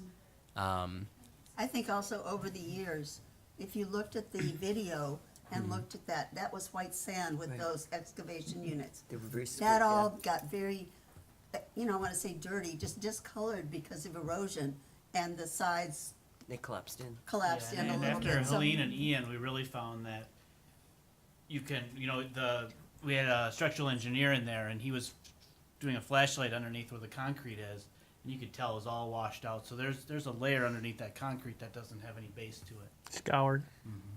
And there's if you look in the back corner, you can see where the water came through, and it's almost like a mudslide a little bit coming through the corner. So, but that's all stuff we're trying to research and Yeah, I see if guess- we can mitigate. Just a broad question, and I'm no structural engineer, but if it's designed structurally to embrace that seepage and allow it to happen naturally, and then pump it out just naturally, and if it could be done structurally where it's kept safe and structurally sound, but just understanding that it's sort of like an underground crook or creek would come through or whatever, and you just embrace it and work around it. But Is this that- underground exhibit was designed to do exactly that That's what- in advance. And actually, I'm gonna break protocol here because I know it's not appropriate for us as a CELCAB group to bring a person from the public up to speak. But because Teresa was the former director and she's the one that is responsible for the conception and fabrication, implementing of this underground exhibit, I'd like for her to speak. If I can get approval from the rest of the CELCAB members. Absolutely, please. I so Okay, move. Teresa, So moved. yes, So moved. thank you.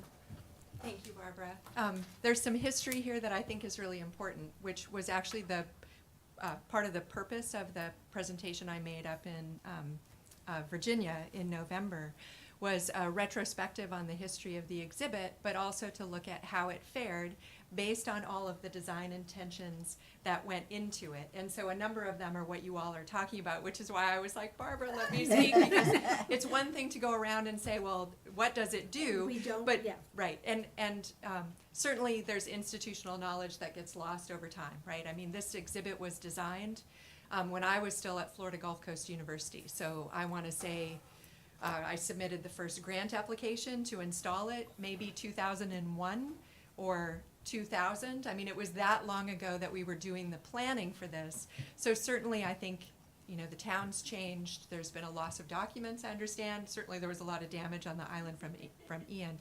So the exhibit was designed to do exactly this. It was recognized then. So for example, when we were building the exhibit, Hurricane Charlie came through. Hurricane Charlie, of course, had nowhere near the storm surge, but it was not unlike some of these other storms that you're talking about later. And what we were able to see on the property, the excavation, the room was actually open to the air at the time, so it was just, wait, had the pool come entirely out? I'd have to look back at all my photos, but we were in the process of actually constructing the space for the room. And what the water does in that part of the island is it runs down the streets and it fills the back bay and then it sloshes back.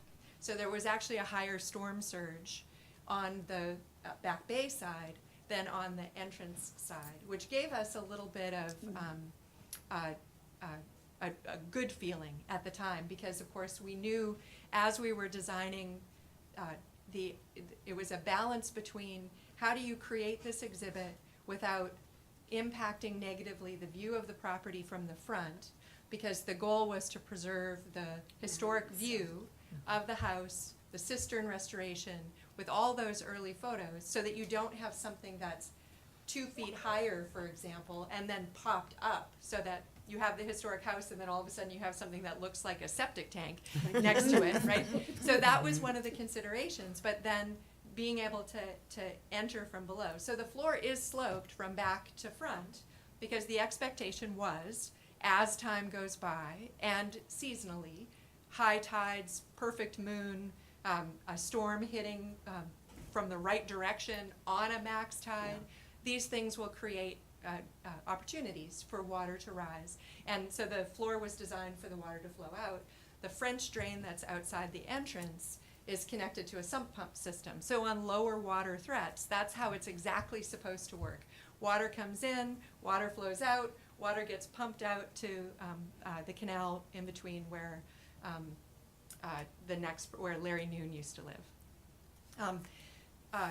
But it was also designed with a roof cap that would allow for impacts to the exhibit with space to clean and continue to maintain.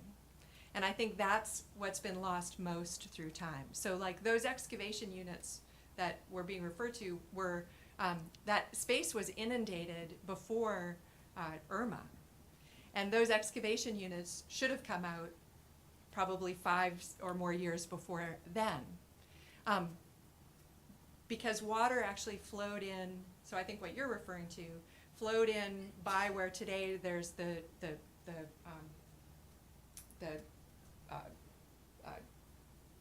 mural ends and the room turns. There's a column that's right behind that space.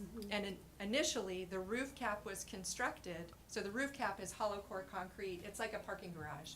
It's helical anchors down between 30 and I think 150 plus feet to get to resistance, a footer that's on top of those helical anchors, and then columns on top, more footers, and then the hollow core concrete slab. So you could literally park a semi-truck on top of the Mound House exhibit. It was designed like a parking structure. But the roof cap was designed so that it would feed into the top of the mound. And then to the right, the long wall, it actually goes over 10 feet past where the mound wall is today. Fairly early on, I don't remember what storm, I'd have to look through notes. It was when we were filming, it was right after we filmed. Water came in by that post at the end of the mural. And we cleared back the upper part of the mound and poured an additional roof cap. So there could well be some water intrusion between those two slabs. That would be worth investigating, putting additional, it was waterproofed at the time, but it may need to be redone. But the intention had been, and this is what happens at Historic Spanish Point, which those of you who were on CELCAB at the time will remember our field trip. So up Yes. in Osprey, Exactly. there's an exhibit, Yep. not like the Mound House exhibit, because the Mound House exhibit is like, Sleek. yeah. Nothing else. right? We learned some lessons from how they had designed their roof structure over the mound, and they had, and still have, rodent intrusion, root intrusion, water intrusion, like regular, which they've attempted to address over the years. And they clean the face of their exhibit about every 3 years. And that was intended. There was intended to be maintenance of the archaeology to maximize the view and opportunity and experience and educational potential for the public. It was never anticipated that you would build it and then this organic structure would just stay as is. So I think that part of it, while there's been a whole bunch of storms and now that needs to be done, it hasn't been done regularly over the last 14 years.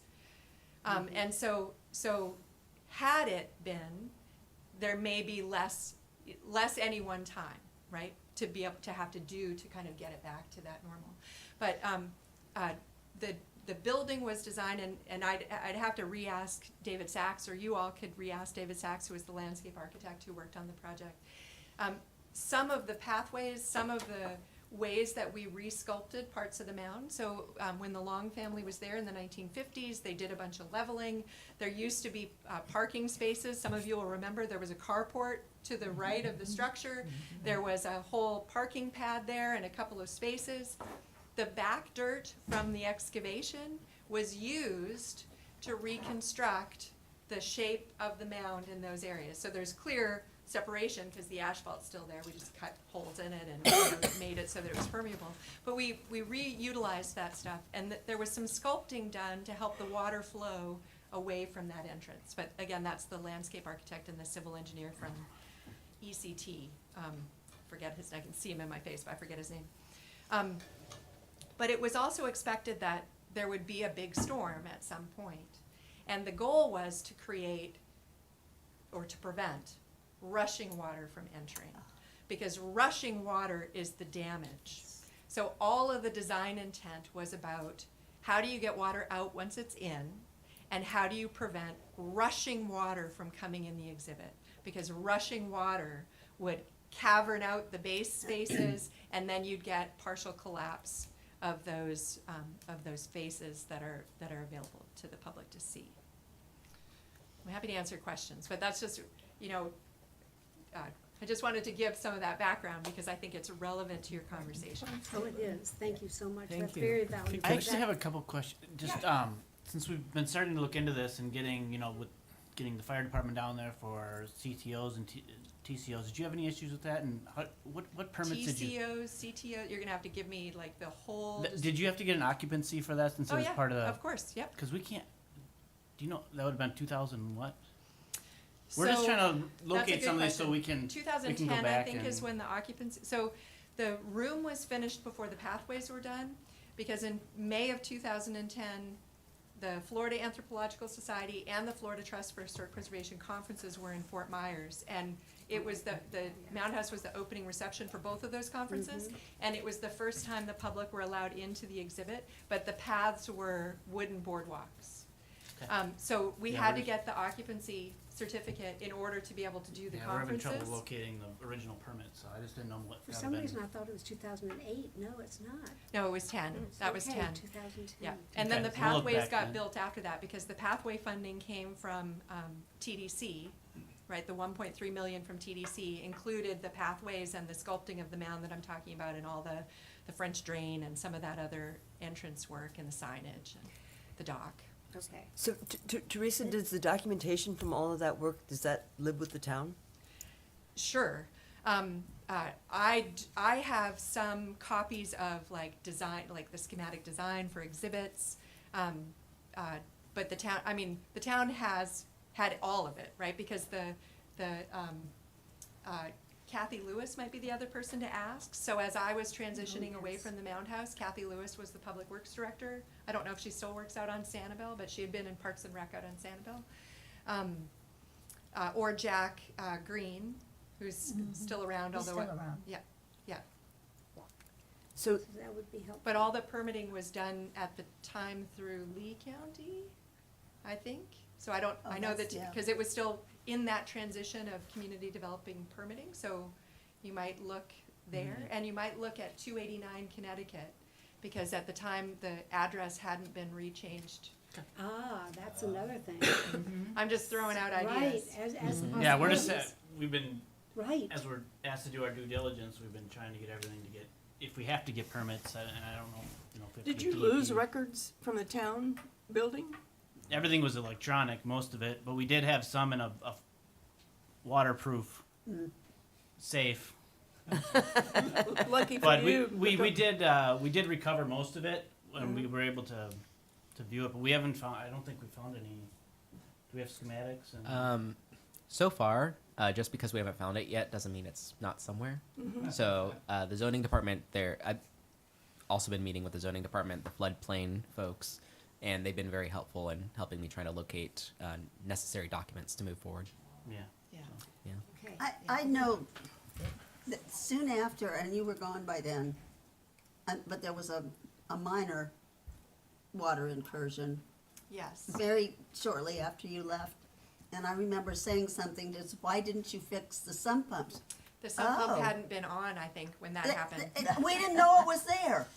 It's there, Well, it was there the town- currently, we went like The through town 4 knew of it them. was there, but Well, the town, the people working for the town did not, or Yeah. whoever was. And the sump yeah. pump that's in there is only like 2 horsepower. Yeah. Yeah, So it's for the it air fries conditioning. out right away when any kind of Well, intrusion. So and- wh- yeah. when did you leave, Teresa? and like some- September 2011. 2011. Yeah, Okay. so we'd have to, I mean, that's part of it is getting a bigger sump pump down there somewhere and trying to get it where we can rush out the water a little bit more and, so we're exploring, it's just gonna take a lot of time. The other thing, and I don't remember this exactly because I haven't been in the exhibit for quite a while, but it struck me at the time when we were going through permitting that the requirement for elevation of electrical components was 18 inches off of floor, which I thought was absurd at the time, but you know, whatever, we were building an exhibit. And I don't remember, if we didn't, we should have run the electric from the house Yeah. through the cap, or through the, not through the cap, but under the roof cap, and then down, and used like, Well, we had to rip out, after Ian, we had to rip out all of the wiring, cause Sure. it did go up, Yeah. cause the AC units, they sat on top, okay, and we ended up, that all got clogged with mud and debris, so we ended up ripping out all of that and redoing all of it and running all new lines, so. okay, so Yeah. it did get run from up top? It was ran from up top at Okay. some point, even before I got there, so. But the panels in the little closet. Right, yeah, yeah. For the Well, breaker. like so many of us, you know, no one anticipated a Hurricane Ian. Even the best designed underground exhibit in the world could not have anticipated this kind of catastrophe. But Well, you're saying As you so did. many of Or us have any experienced structure with on the our island. Yes and no. Yes, Yes and no. exactly. I think, certainly in Donna, all the oral histories about Donna were that people went to the mound house because it was the highest point of land, right?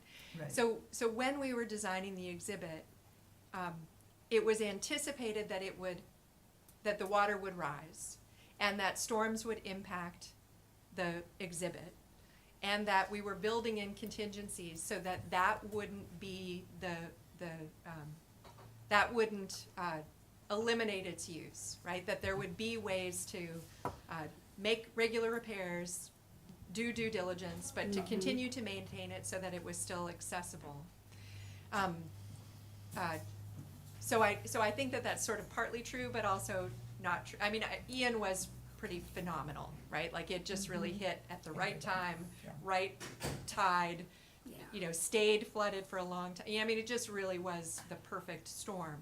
And one would like to believe that they won't all be perfect storms. But, Good luck I with mean, that. just at our gym, I mean, we had stuff that was up 10 feet that were like, that's never gonna, and we ended up replacing it, so. yeah. Stuff happens, it's a natural disaster, and Right. Could I, Madam Chair, just, Yes. first of all, thank you for being here, Teresa. This is Sure. really helpful information. And I know your access more recently has been limited to the Mound House, particularly the underground exhibit, but given your experience and given what you've heard thus far, could you just wrap up a little bit in terms of what your practical recommendation would be to save the underground exhibit? What would be some of the basic maintenance steps that you would envision, given that you were there on the ground floor of the design work? Well, I think a handful of things. So not having seen it, so haven't seen what the damage looks like in real time. Obviously, I've seen other damage that happened to it from other storms that created much less impactful damage. But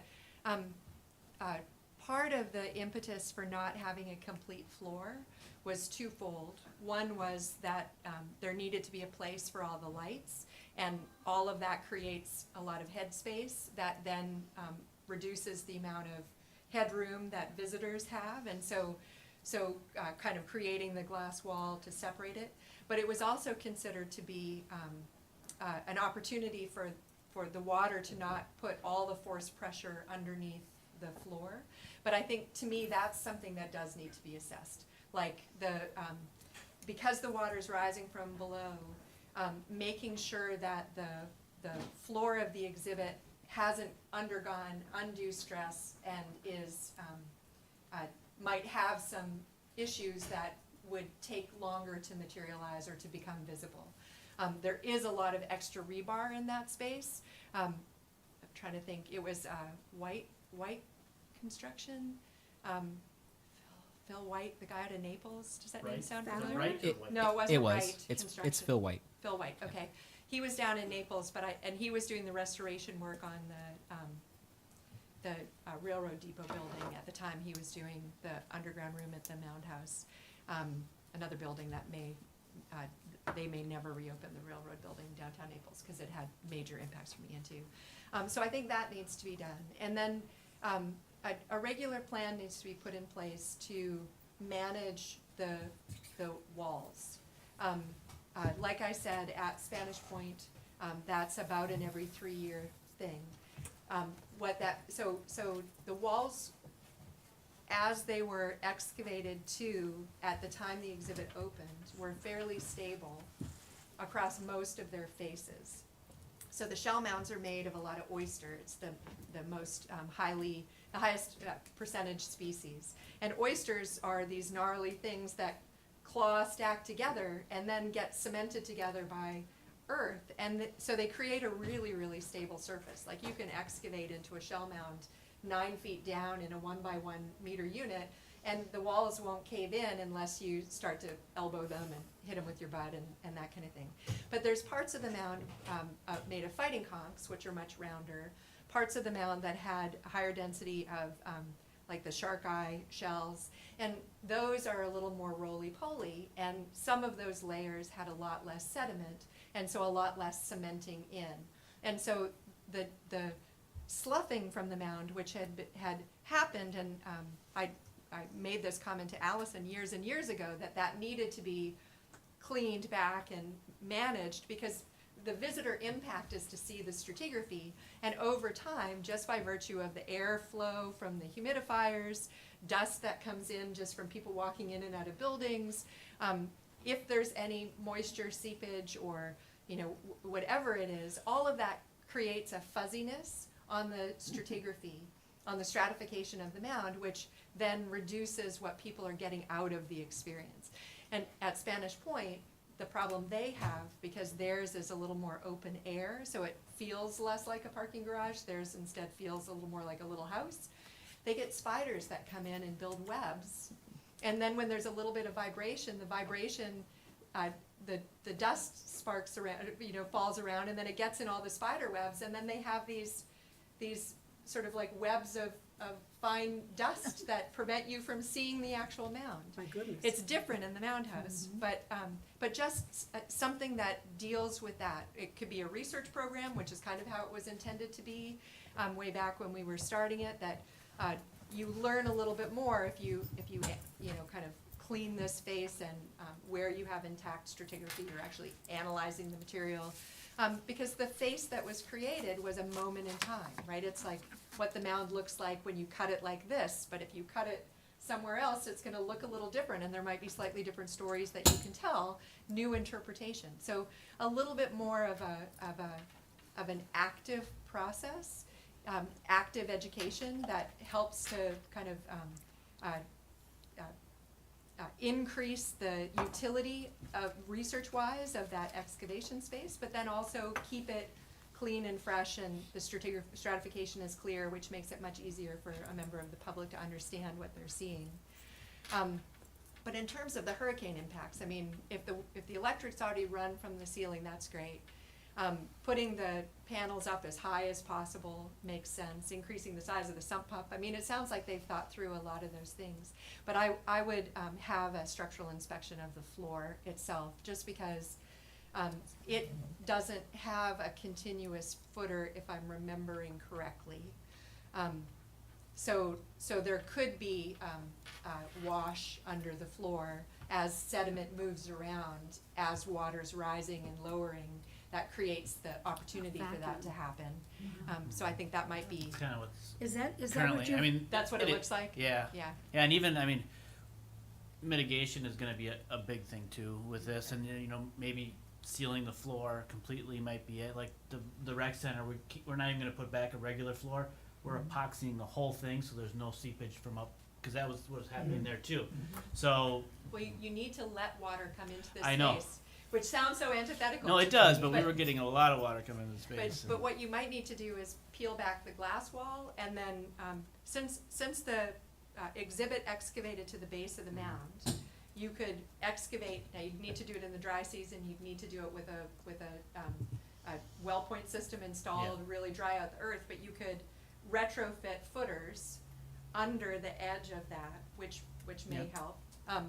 Maybe anchors below those footers.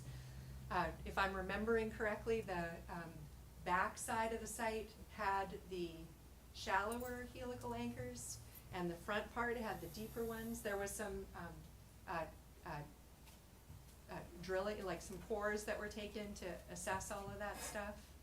But that is, do we have that documentation then? I And guess all of that's that would important. have lived with the town. Okay, so hopefully, when Yeah, when that'd we be bring, when we get to We're the gonna look next into step. all of it. I mean, Yeah. well, also, we can't even open that back door because it's Yeah, caved in so much. yeah, Oh, that, behind where that. That's how That much it's, back it's wall? like landsliding down. Okay. yeah, you can't open the door because that entire shell profile behind the door where that back column is, you can barely see that back pillar Okay. because that whole area has collapsed. The shell midden profile has collapsed, and that's where water is So continuing water to got wash in in. from above there. So So there's flooding both from the top, and there's also I guess water just coming down and eroding through the soil, and so there was a collapse there. So you can't open the door anymore because it's it's waist high of a shell mound collapse, and then the area where the curtain was, half of that area has collapsed. The curtain. When you first walk By the in electrical room. by the electrical room. There, So when there you was never a curtain when I was there, Sorry. so I don't know where the Well, curtain. we've I'm sorry. So whenever you uncovered walk some in, things that needed to be. So where the shell mound profile ends and where Yes. the electrical room begins? Yeah. yes, That's where, with the 872 case, that's where the human remains were reburied? yes, half of that has collapsed, and basically it's chest high against the glass. Oh, wow. Yes, that's why I'm mostly concerned. It would Yeah. be, and I So, know you've got such a wealth of knowledge, Teresa, and I'm hoping that there can continue to be this conversation back and forth, because your institutional history Right, helps it's critical. Adam, as the museum manager, have the tools needed to get to that next level. And I think that when Adam gives his report, he's talking about what he's doing now, but your information is invaluable. So I'm hoping that maybe there can be that communication going forward. That panel, that glass panel was supposed to be frosted. It was one of the other things I mentioned to Allison. It Mhm. was in order to create Yeah, I understand. A Yeah. barrier. a shadow, yeah. It's current between because we reopened those 9 months after Ian until Helene flooded it the first time, and then we cleaned it out, and then Milton Yeah. flooded it again. Those 9 months, we did using aquarium paint. We basically painted those panels, those glass walls, fully. So those two first panels. But yeah, the whole area, which is also where the electrical came in for the rope lights. So that's part of the archaeological profile now. Some buried rope lights. So Yeah. So, yeah. Well, thank Anyway, you but yeah, I very mean, much, our- Teresa, I guess thank you. The point of this was, we'll give brief updates on, strategies we're trying to get and the people we're getting in. We're getting still from I can't ever say the town, New Smyrna Beach. New Smyrna Beach is where our industrial hygienist is. He's just gotta get down here. Yeah. So Yeah, with the some of those things we're just still working on getting those, because even with, not just that it's an underground thing, we had it at Bay Oaks too. We just gotta make sure it's safe for the public and all that. yeah, there is noted. I talked to you about this, Barbara. There is noted mold and mildew growth. I mean, even after Ian, just with the sea level rise and the continued erosion, so the environment has changed quite dramatically. It's just moist more often. So we're looking into getting, like what Jeff said, a air quality test, and then also maybe like a filtration system to have something more advanced than what are they called? The little AC mini split. Mini splits. Yeah, Dehumidification. yeah. So, What is it called? Well, AC units are dehumidification basically. Oh, so- Yeah. okay, right. So To get the humidity levels Yeah. down, Yeah. so yeah. that it won't So we be have, prone to right now we're trying to, chronic mold. it sounds awful, but we're trying to find the issues so we can fix the issues. So first we gotta find out everything that's going on with it, and then we can, What about a permanent well point system? You need to come to the mic, yep. I just said, what about a permanent well point system that connects to your French drain and sump pump that allows you to maintain a certain level of where the water comes up to, which would help with all of the issues you just mentioned with the dehumidification. Yeah, and we had the mini split down there, which kept the humidity down, for sure. It was pretty steady. So we Yeah. had that pretty much under control, but then when we didn't have power for 6 months, then it kind of, Yeah, that's The- another issue in So terms we- of response. we're just Yeah. trying to Yeah, fix the problem as it was going, and now we got a bigger problem that needs bigger fixing, so. well, and like someone mentioned, there's not a comparable example of, I mean, it was unprecedented when we did it, and it's unprecedented when you gotta fix it. Yeah. So, Yeah. it's a sorry lot sorry cheaper- about that part. It's a lot cheaper if you have a ton of things, how to fix it, but this is, we're trying to just, The only other thing I would say is, if you haven't replaced the hurricane impact doors at the front, we have. okay, good.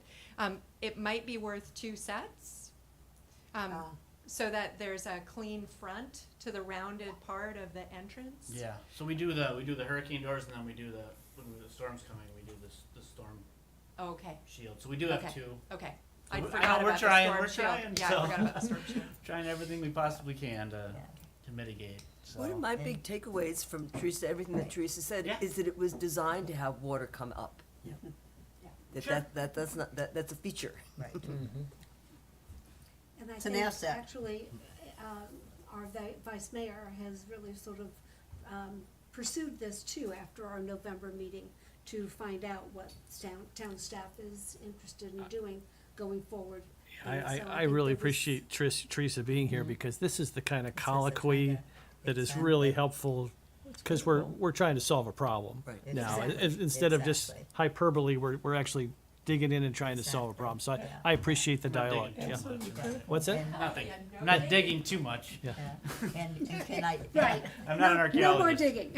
And can I say too, thank you, Teresa, but just talking, you can see how important this underground is. Sure. And I know there's a list of priorities and things like that, but it's something that really archaeologically, I mean, I've gotten so many calls on it. I mean, people love that underground.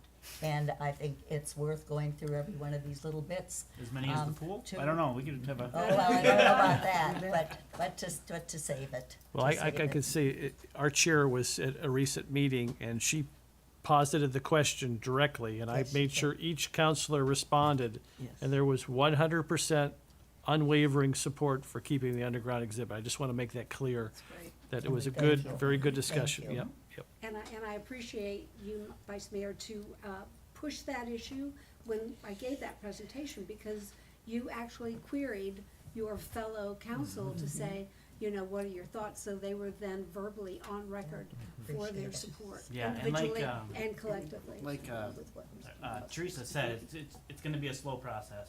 Of course. We need to slow down and really take time, so please be patient with this. We're trying, we also have other things going on Right. besides this, but Yeah. this is a priority for us, and we're doing it. It's just, It's getting very, people down here is tough. it's very complicated. I mean, Right. there's no quick, easy fix.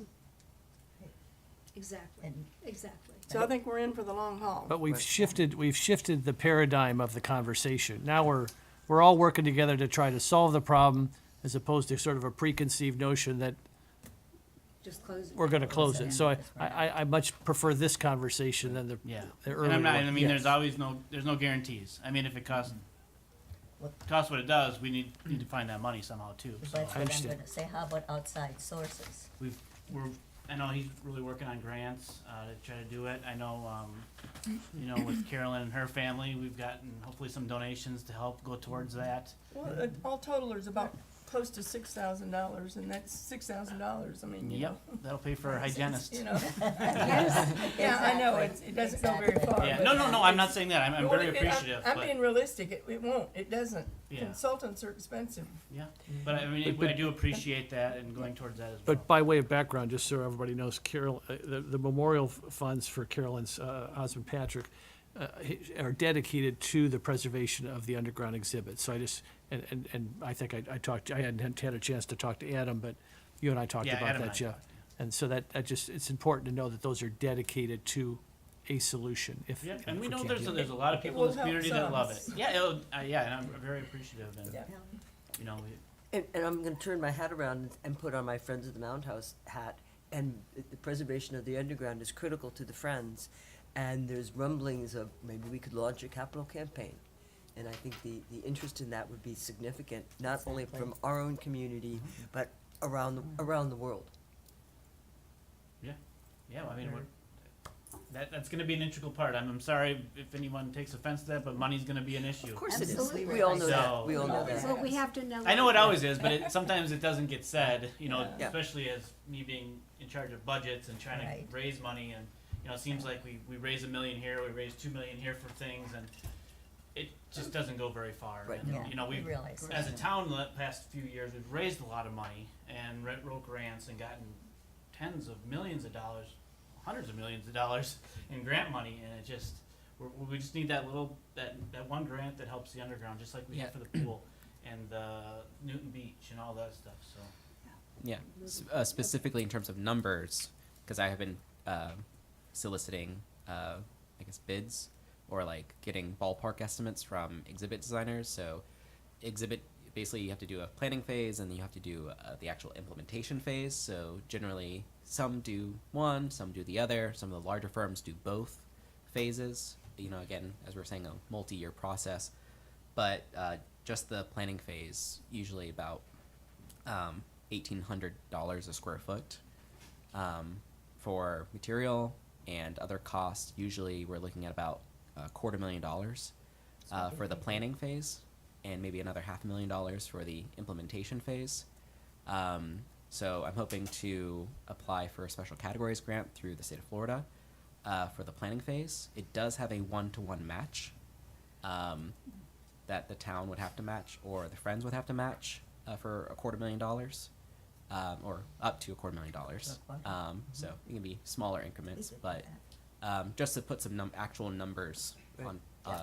Yeah, and there aren't a lot of people, you know, it's not like we can just go through the yellow pages and find some of these people. We're talking The about problem is if we specialists. consult with them, a lot of times they aren't able to bid on it because of our procurement process. Yeah. So we have to be very choosy as to how we do it, because there aren't a lot of people that are companies that do the work we're looking for, that we don't consult with one and then they're not able to bid on the project.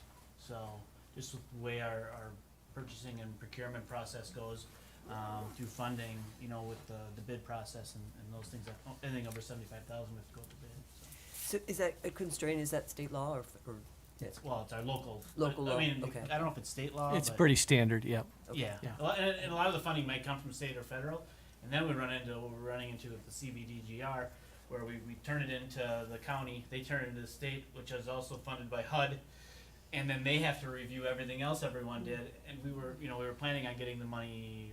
When was that we talked about it? Oh, I know. When the council approved it, we thought we were gonna get it pretty quick, and here we are still waiting for it, so it's a process. Very process. Yes. And then just for other things I'm looking into, I did get a hold of the town's legal team, so I did meet with them about the various issues or potential issues to just make sure. I know there was a lot of like legal compliance questions that came up in the last meeting, so they're working on that. So they're reviewing all those various things, especially 872 state ordinances, Section 106, which is the National Historic Preservation Act. So in terms of doing future work, working with collaboratively and in consultation with descendant communities. So bringing all those and collecting all those various stakeholders, excuse me. Right. So been in contact with the State Archaeologists of Florida. And we're not, like, Yeah. Adam and I talked about, we're not lawyers. We're gonna let the lawyers figure that one out. If they say, yeah, we're good, you know? Yeah. And then zoning, floodplain, make sure we have a floodplain certificate for that room, and then working with finance to make sure the room is insured and everything's coded the right way. Okay. So, So covering all steps- bases. Steps are being taken. Yes. Thank you, Adam. Okay.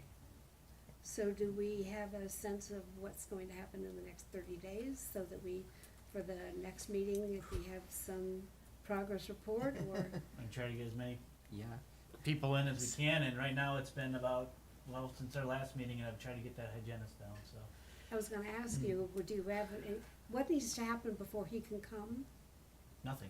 You just got a schedule. They're just out so far with all this stuff going on around and all these hurricanes that Oh, It's this taking a this while. one guy is like the expert? he's our insurance guy that does it. Oh, Yeah. he's the Oh, insurance guy. Okay, He's thank you, just like Bayeux was contracted through our insurance to make sure the air quality was good because it's a public entity. got it, okay. Anything more to report, Adam? Just that. Thank you. Okay, any Very good. questions for Adam at this point? With regard to the underground exhibit, is everyone feeling comfortable with the information that we've received, not just from Adam and Jeff, but also from Teresa? Much more positive. Much better. Great thoughts going forward, great strategy. Thank you. Okay, let's go to member items and reports. We'll begin with Betty. Okay, well, I think this has been an outstanding meeting. Yes. I was impressed when we first walked in and I saw Teresa, Yeah. and we were able to get a little recap from her, and just a reminder of all the things that she has done for us, and where we've come from that standpoint. And I really appreciate Adam's very complete report. It's one thing to get all these papers, and we can take a look at them, and you review them, and you think, well, okay, I'll have that at the meeting. But then when you actually come back with all the information, I think it's really important that you fill us in on some of those details, and I really appreciate that. And of course, I don't think we could do any of this without our very capable chairman, who, I mean, you led us from one thing to the other, and have done an excellent job. I just think this has been an outstanding meeting. Thank you. I do. So, Thank you, that's Betty. all I have. Only thing I have is looking at the agenda items for next month, and I think you were going to talk about like the collective management policy and in-depth report with regard to the MAP Museum Assessment Program work that we've done over the last 8 months, I believe is what it was, Yes. right? 8, 9 months? Yeah, a full year. I'm Okay. guessing that might take up the bulk of the meeting next time. Yes, exactly. So, anyway, so Sherry, what do you have? Not much, I just, a good meeting. Thank you very much, Teresa, because that was really good background, things that I had forgotten. And I also kind of want to assure the town that I don't think that you're gonna have to foot all these funds by yourself. I appreciate that. Not gonna say we've heard that before, but There's a, no, there's I there's a hope that, lot- I hope you're right. Yeah, no, there's a lot of Right. local interest, and we have plans. The Friends are very active on it. So, Okay, thank you, Sherry. And Ellen? So I would just like to I will not repeat what Betty and what Sherry said, but I just want to second and third it and say that, yes, we are. And Teresa, thank you so much for all of your in-depth information. And Charlie, thank you for coming and letting Yes, us know thank that you. people beyond our little Yeah. 7-mile-long island are very interested in this. yes. We're heartened to hear about the progress that you are making. We understand it's slow going, and we want to do whatever we can to be supportive. Thank you, Ellen. Becky? I'm just gonna say ditto before I start coughing again, sorry. Well, first of all, thank you for your welcome, everyone, and I'm much encouraged by everything we've heard, and I think that this committee and the Friends are ready to roll up their sleeves and make it a reality, because it's too unique Right. to bypass for today. Agreed. So, anyway, thank you. Thank you, Carolyn. Thank you, Jim, Carolyn. party words? I have nothing additional. This was an excellent meeting. Thank you so Thank you. much. Is there a motion to adjourn? Public comment? Oh, public comment, yes, we do have public comment, one more. Please, you have it, I do have to go at 3 o'clock. I okay. didn't realize it was gonna take 2 hours. So I know, right? Well, we Thank you didn't all. either. I'm gonna Hey, thank you, jump Jeff. out. Thank you, Jeff. Okay. You'll bet.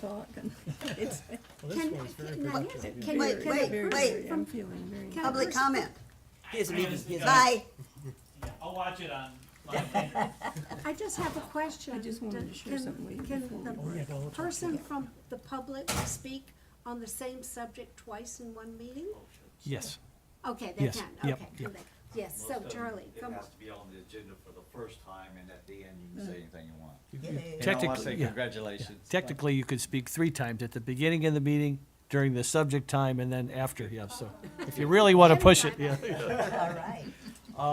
Well, it's certainly gonna be a learning experience for all of us, engineers, and certainly for archaeologists, as Teresa mentioned, as you clean these walls, that, I know this is not question and answer, but I'm still confused. Is there like a dehumidifier down there? Is there air conditioning at all? That sort of thing, so, I am curious on that. Congratulations on the sponsorships. I know you had quite a few in your report. Don't be afraid to go to the top as you can. Just let your mind go. I mean, past Margaritaville, which, right, could be, you'll willingly rename it for a few $1 million to Margarita King. But I remember when we were trying to get the McSwain House open, you know, and as a nonprofit, we didn't have the resources even the city did. But Wright Construction, I don't know if y'all know them, they were doing the millions of dollars worth of downtown work for our stormwater and our roads and stuff. They saved us tens of thousands of dollars. Not because they came to us, we came to them and asked. You've got, okay. The uniqueness of this can maybe work to your advantage. In other words, if Train Air Conditioning can say, we help solve this engineering problem, or, Yeah. you know, just go big with this, because it will get worldwide press if you do the marketing right, you know, problem solved, you know, kind of thing, and challenges. Because it is, so large contracting companies, engineering firms, you know, maybe beyond even local, or whoever's doing work for the city. What are they gonna do, go, no? They should be willing to step up and volunteer it, and, you know, they may or they may not. Also,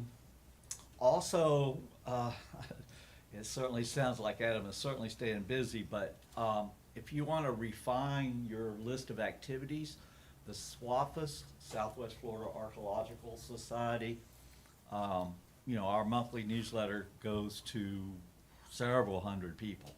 So, and many of them are local, so we'd be happy to list your events in there beyond the Calusa Coast thing that I know you have some.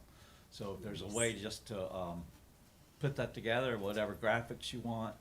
Also, I think our members, beyond the activities at the Mountain House, which sounds amazing, and I would be here quite often if it wasn't such a drive these days, would be, you know, people are interested in the status. I'm sure you guys get it all, what's going on, you know, so, maybe some photos and, you know, here's, not detailed like today, but, you know, an overview, working hard, you know, whatever, but some photos and the plans and status. We'd certainly be happy to get that in our newsletter. Thank you all. It's been a long day, I'm sure, for y'all as well. And I kept trying to figure some way, the Calusa were known for being the shell people and making shell tools, so you just need to create a shell vacuum, I guess, for the. I haven't figured that part out yet. Thank you. Take back to my old, oh gosh, what was the one with the dinosaurs, the cartoon show? Flintstone? Barney Flintstone. Flintstones. Thank you, Charlie. Thank you, Charlie. Thank you. Important advice. We have Thank one, you, that helps. more public comment from Teresa, yes. I'll be really quick. You all are welcome to reach out to me anytime. Thank you. Thank you.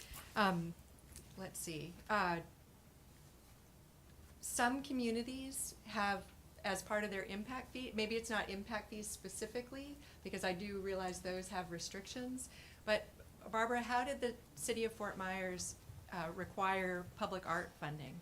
There might be a way to build in cultural, historical funding into what you're doing in terms of new development that allows for an endowment to be built for Mound House Newton properties. So there might be ways to tag on to that, because I think, one of the things that's important to consider is that there's this immediate need, but it's really a perpetual need, right? Like managing the care and stewardship of this resource will cost the town money through the years, and building in something now while you're revisiting all those things might be really useful. And Barbara worked for this city of Fort Myers and Tampa managing their public arts funding. Programs. So she may well have some really good insights on how to craft something that dovetails here, that is in everybody's best interests. And that is definitely done through ordinance and run by staff and with consultants and the public art committee to achieve the goals set forth by building a public art collection that a town or a city or a county or a state owns. So that is oftentimes an incentive for a developer can come in which they've done for downtown, the Downtown Development District, where a new developer that would want to build a certain piece of property would be mandated by the city of Tampa to set aside a percent of their construction budget for public art. And that was a public benefit to the city, and that is, that had legs. Now I believe there's some question with regard to wanting to do that in the future. There's currently some legislation out there that says, no, we don't want to ask that of a developer. But I do think, that can be a public benefit. Just like, if you can't find a way to benefit the public on your property that you're developing, you can take that money or that effort and set it aside for the underground exhibit, like an endowment, if you will. Sort of put aside a reserve funding that developers can put money into.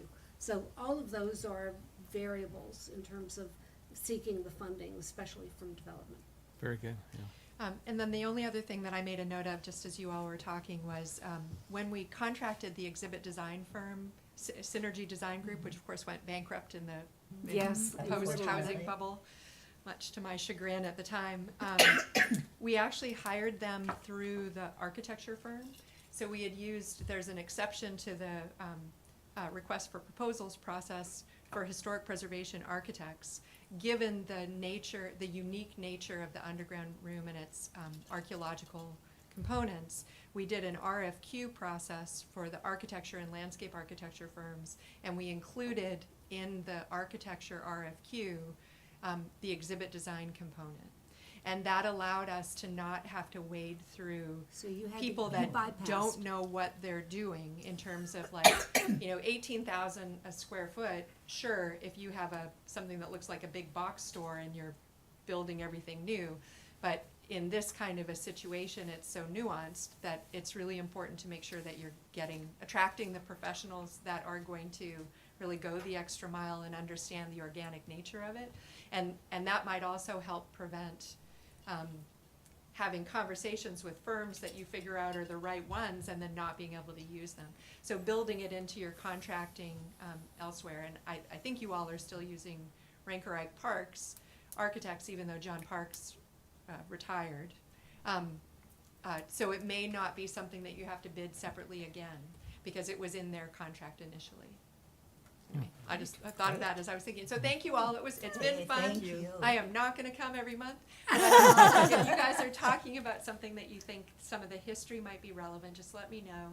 I'm mostly in Tallahassee these days. I'm at Florida State University. I'm here in my personal capacity today, but I have my house still in Iona that will eventually have fully repaired. So in the near term, I'm easily able to adapt my schedule to be able to make it if you need something.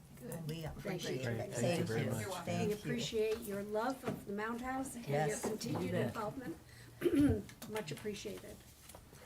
Okay, sorry about that, missing the public comment thing. Okay, now we can have a motion to adjourn. Next meeting, Madam Chair, just for the record? I believe we're having this time next month, fourth Thursday of the month in March at Should 1 be this- o'clock. It should be. I think we scheduled them for the whole year. Yes, I do believe we did. At one, So just for the record, it's March 27th I'll at 1 double check. o'clock? I don't have my phone, 327? 3:27. Okay. So 3:27 At 1 at o'clock? 1 PM. All right, motion to adjourn. I'll move that we adjourn. Thank you, Ellen. Second? second? Second. Sherry, all right. All in favor? Aye. Opposed?